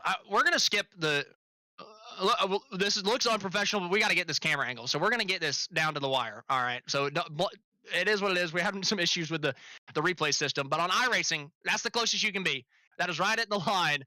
And you can see the bumper for Quentin Warman just has a little bit of white in between the black of the checkerboard, and the bumper for Corey Hines is touching the black of the checkerboard. I mean, that's half an inch. That is half an inch. I know it looks funky, but we got to get the camera. I mean, we got to get the camera view. You can't have something like that without being able to see. So we got to get that view for you guys so you can see exactly what was in it between these two. I mean, unbelievable. I mean, just absolutely fantastic from Corey Hines. And like you said, big credit to Quentin Warman for keeping himself in contention on the older tires. Because we spent so much time on finding the camera angle, we're not going to go to a commercial break. We're going to jump straight into the interviews. Unfortunately, we only have Quentin Warman to interview, but our P2 finisher we're going to bring up to the broadcast booth. Quentin, I know you're on the wrong side of a tie, but you put up a hell of an effort on the older tires, holding off Corey Hines lap after lap over the last 10 laps of that thing. Run us through the last 10 laps. What were running through your mind, or what was running through your mind, and did you think you won that at the line? Yeah, when he passed Justin, I was like, oh, he's really fast. He might pass me. He got to me. I was dead silent in Discord. I was like as locked in as I could possibly be to try and hold him off. I'm surprised I was able to hold him off for as long, and then at the line, he just ended up barely beating me. I think the reason for that is I got really sideways off of 4 trying to keep it in the throttle, but my right rear was just too dead. I mean, you had to kill it over the last 10 laps just hanging on, man. And it's impressive that you did to that point. And you know what? If y'all go down into turn number 1 like y'all had the last couple times, given the fact you had the outside groove, you did a good job hanging on to the outside. I got to think that you probably would have cleared him back in 1 and 2. He never cleared you in that battle, but he beat you to the line. Is it heartbreaking in any way, or are you just kind of hyped up for the finish? And you got plenty more races at Darlington this week to pull home another victory. So are you just hyped to have such a good, clean battle to the finish here at Darlington? Yeah, I'm really hyped up because usually my week doesn't start like that. It usually ends up being a boring race, but that was a little different, and I like to kickstart my week with something like that. That was incredible. Well, Quentin, congratulations on the P2. I know it is a little bit short of what you really wanted on the night, but I mean, you put on a heck of a show with Corey Hines there coming to the finish. We couldn't have asked for any better from the broadcast booth. You made the last 10 laps unbelievably exciting for that battle. Like I said, I'm sorry you came out on the bad end of it, but thank you for putting on the great show, man. That was fantastic. Who do you have to thank at the end of it? I got to thank you guys for putting on the broadcast every week. I appreciate y'all doing that. And I got to thank Brandon at Ryco for the set. It was really good on the long run, especially. Well, thank you, Quentin, for the kind words there, and congratulations again on bringing it home on the podium. We're looking forward to seeing what you can do next week. I don't even know where we're at next week, man. My brain is fried from that finish. I can't even think. So it might be North Wilkesboro, I think. Or maybe we got one more race in between. Either way. Wilkesboro. Either way, looking forward to seeing what you can do next week. Big congrats on the top 3 tonight, and looking forward to seeing what you can do going forward. Thank you, guys. All right, that was our second place finisher, Quentin Warman. Unfortunately, I don't think Corey Hines has access to our Discord. We could not get him the Discord before he left the session. So we're not going to be able to interview him. But I can tell you right now, that was fantastic from Corey Hines. Big congratulations to him. I can't state that enough. Unbelievable finish between him and Quentin Warman. Look at that on the right side of the screen. Look at that gap.